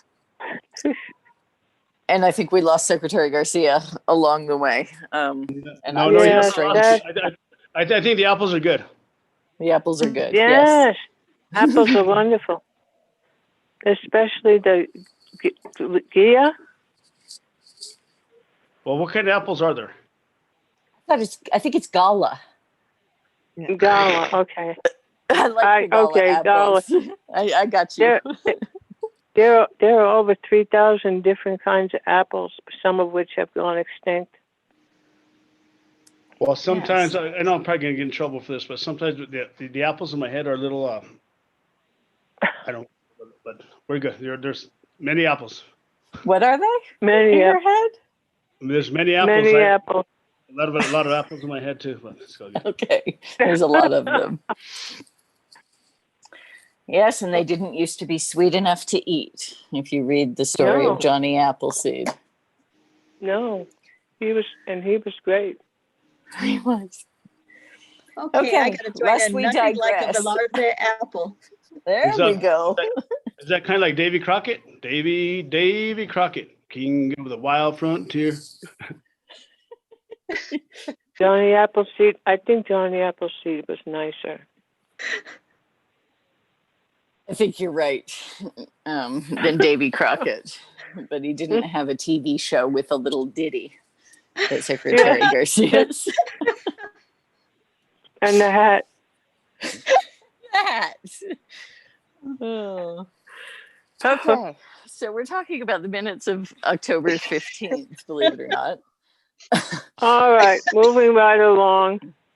We'll go ahead and move for approval of the minutes on October 15th. Is there a second? I second. Thank you, Vice President Price. And our best practice has been abstention if you did not attend. So I think, obviously, Dr. Gonzalez, it's up to you, but there we are. And a roll call vote on approval of the minutes for October 15th. Vice President Price? Yes. Secretary Garcia, Yes. Dr. Gonzalez, I'll abstain. Board Member Bozay, Yes. and the president votes yes. Thank you very much. Now we are on to board discussion and possible action, catching up and filling achievement gaps. Madam President, did you guys vote on the consent agenda, the financial items? We did 1 through 3. Oh, that was, I couldn't see the agenda. All right, thank you. Yes. We'll make sure, because otherwise I will be in trouble if we didn't get those done. Yes, I can imagine. Thank you for double checking. Yeah, okay. So on item 11, board discussion and possible action. We've touched on this and talked about it in depth in some various ways. But I just wanted to bring up what also came up in an LFC hearing in an article that Dr. Garcia shared with us, which is, I'll call it the achievement gap. I'm not even sure it's that. In the LFC report, one of the things that struck me was the number of students with Fs. And that's something that anecdotally I've heard a great deal about, that, I've had a few people reach out and say, my formerly straight A student is now failing half of their classes and any number of other things. It is a year like no other, and there's so much, in addition to everything that's always been lumped on the schools, that has come on top of this, including a significant technological gulf that, kids have to figure out how to turn in their assignments. Sometimes there are glitches in the system. Our IT team is working harder than ever to resolve every single little thing with the close to 13,000 students, 2,000 staff members. I mean, this is gargantuan. And I just wanted to have a moment, and as ever, even start a conversation with the board and the administration as to what do we need to do? What are the creative ideas to address to understand and address whatever the real issues are? The LFC also raised concerns about the graduating seniors. And, one thought that wasn't mine, I don't even know who I was talking to, but was using the K5 plus, K8 plus, K12 plus, however we call it, the money the legislature is trying to incentivize a longer school year with, in essence. What we're thinking about this summer, when at least we know the weather will be nice again, and how we really address any achievement gaps that are inevitably opening. This is part of the equity conversation as well, and potentially a large scale catch up for many students, and addressing even, there have been some suggestions that this is a time to think less about A through F grades and go to, for lack of a better way of describing it, a more authentic understanding of students' learning. So I don't know if that made any sense for me. I hope it did. And I don't know if any board members want to comment, or certainly Dr. Garcia or any members of the team have comments on this item. I can comment if you'd like, or if you want to wait for the board first, Madam President. Well, I'd love it if you're ready to go So ahead. we have, I think we may have shared that data with you. If we didn't, we will send it. Mr. Larry Chavez and the whole CNI team and all the supervisors of the schools, which are the SS cabinet, all the associate superintendents. We've analyzed the data. We know what the grades look like compared to last year, what percent are failing by grade, by school, and are working on a game plan, working with the principals on this, of what we can do to address this issue, and also what adjustments can be made to grading So, if the board would like to hear more about our efforts in this regard, we'd be happy to share that data. I know that, and I can't remember which news outlet, which paper is, I think, running a story on it, or there's already been one story, and then someone wanted the comparative data, and Mr. Bernardino and his shop did that analysis from the prior year. And so we're very much on it and would love to share with you, if you would like, our efforts. And we're also open to ideas of other things that we can do.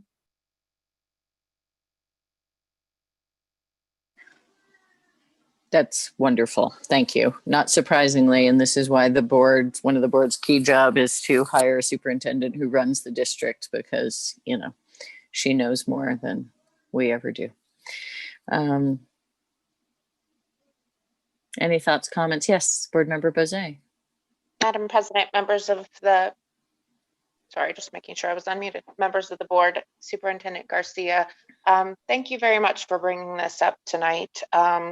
I think this ties in to lots of different aspects of education. And I know that I've heard some feedback, especially from parents of younger kids regarding grades, in that if kids are kind of just starting their educational journey, traditional grading systems might be especially discouraging in this kind of environment. And really what we always want is for kids to be engaged and excited and lifelong learners. And so I think it's really important to avoid any situation that might hinder that. And I've seen it firsthand in my own family that it doesn't take very much to turn a kid off from learning at a young age. And it's heartbreaking to see that happen. And so in the midst of all the other really heartbreaking stuff that we're going through, I hope that is not one of those things. And I also think that I don't have thoughts fully prepared on this, but I started to think about it a little bit this afternoon about the idea of falling behind, and this kind of this abstract thing that I feel like points that there's a problem in education, when the problem are big system problems. They're not classroom problems. They're not teacher problems. Teachers are wonderful, hardworking people. Classrooms often run well. They're full of love, as we've seen tonight, and kindness and enthusiasm, and overcome great obstacles in society all the time. But big system problems like money and funding that isn't sufficient. And this has, I feel like the pandemic is worsening that, especially from a budget standpoint. And it shouldn't be, I want to caution us to not talk about it in a pointing fingers kind of way. And I'm not talking about this group so much as, again, from the state level, that it tends to be talked about that way, because on a district level, things are being done wonderfully. In the classroom level, things are being done wonderfully. And I think the talking point of kids falling behind doesn't give enough opportunity to meeting kids where they are. It's this arbitrary benchmark that everybody should be here, instead of let's engage everybody. And so that's all I have to say about that right now, I think. I do know, Madam President, that the NMAA has, what would I say, put a hold on GPAs for eligibility to level the playing field, no pun intended, because of lack of access, right? And the number of Fs that students are earning statewide. And sports for many kids is the one thing that keeps them engaged in school and motivated. It's not only a district problem, it's a statewide issue. But we want to work on that. And I think if this is something that's important to the board, we may want to think of what are some things that we can do to help mitigate some of this stress. Thank you. And it's clear we're going to have to rethink a lot, and I'm sure it's a national problem. It's an everywhere problem because this pandemic is laying waste to a lot of our assumptions and systems. And I do think that this district, with this board and this team in the administration, is in a position to continue to lead, and nationally, as we have with quite a few things. So yes, and I would say, Dr. Garcia, maybe you and I can just talk about when is the right time to bring this back and have the discussion with the board. You bet. Thank you. Anything else on this item? Moving on then to advanced planning. We have Dr. Garcia. Oh, go ahead. I didn't want to interrupt you, but when you're done, I want to mention a meeting that we need to adjust, and then I want to add 2 meetings if I could. Yeah, just go ahead. That's the question. Oh, okay. So in meeting with staff about the study session on the finance subcommittee, the 4 elements that we normally talk about in this meeting, we're lacking information because it has not been provided to us yet by the PED. And I don't want to have a study session with, a 10-minute agenda. It doesn't make sense.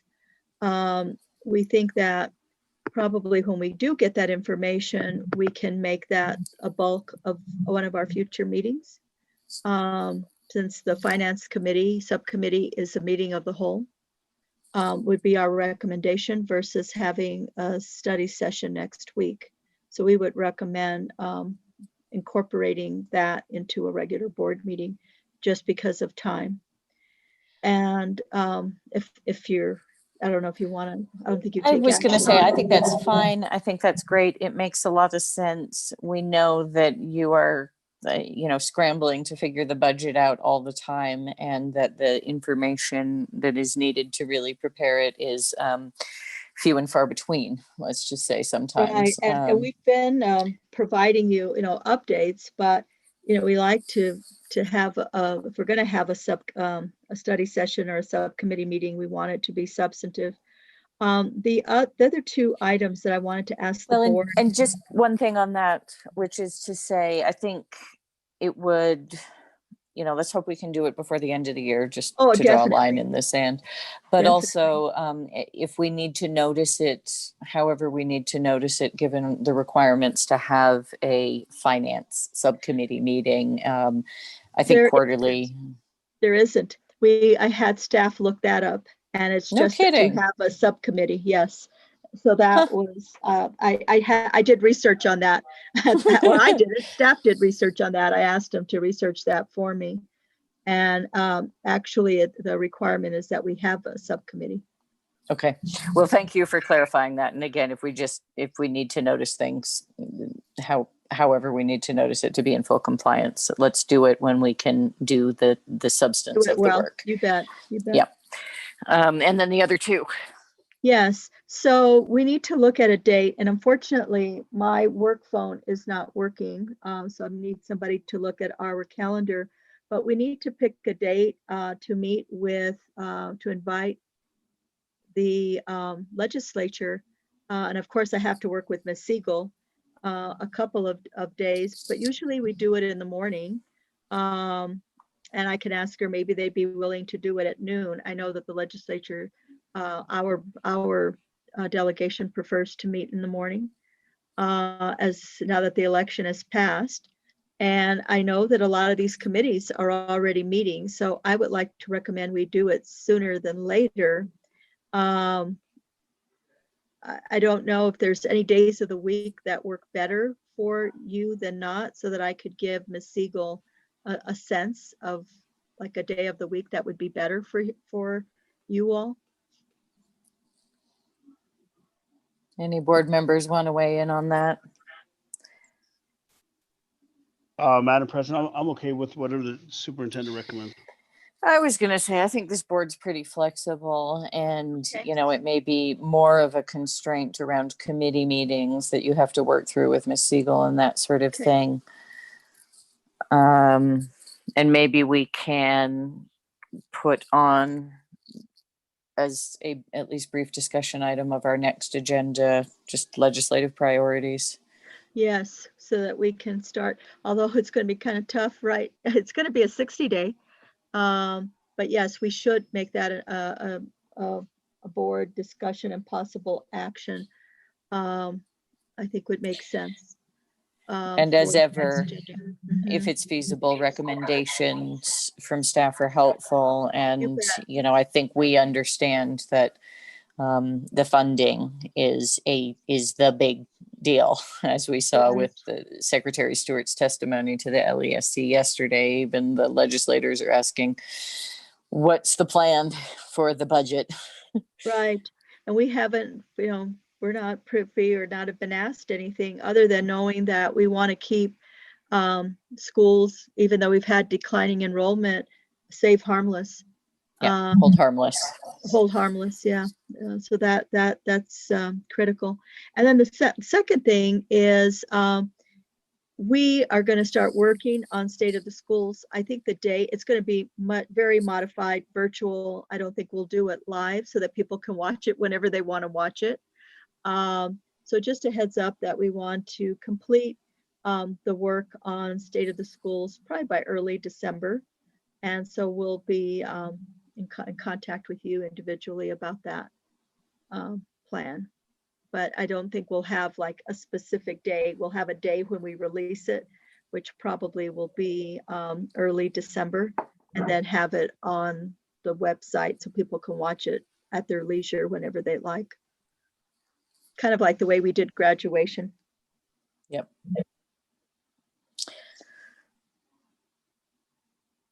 Okay, anything else from the board on advanced planning?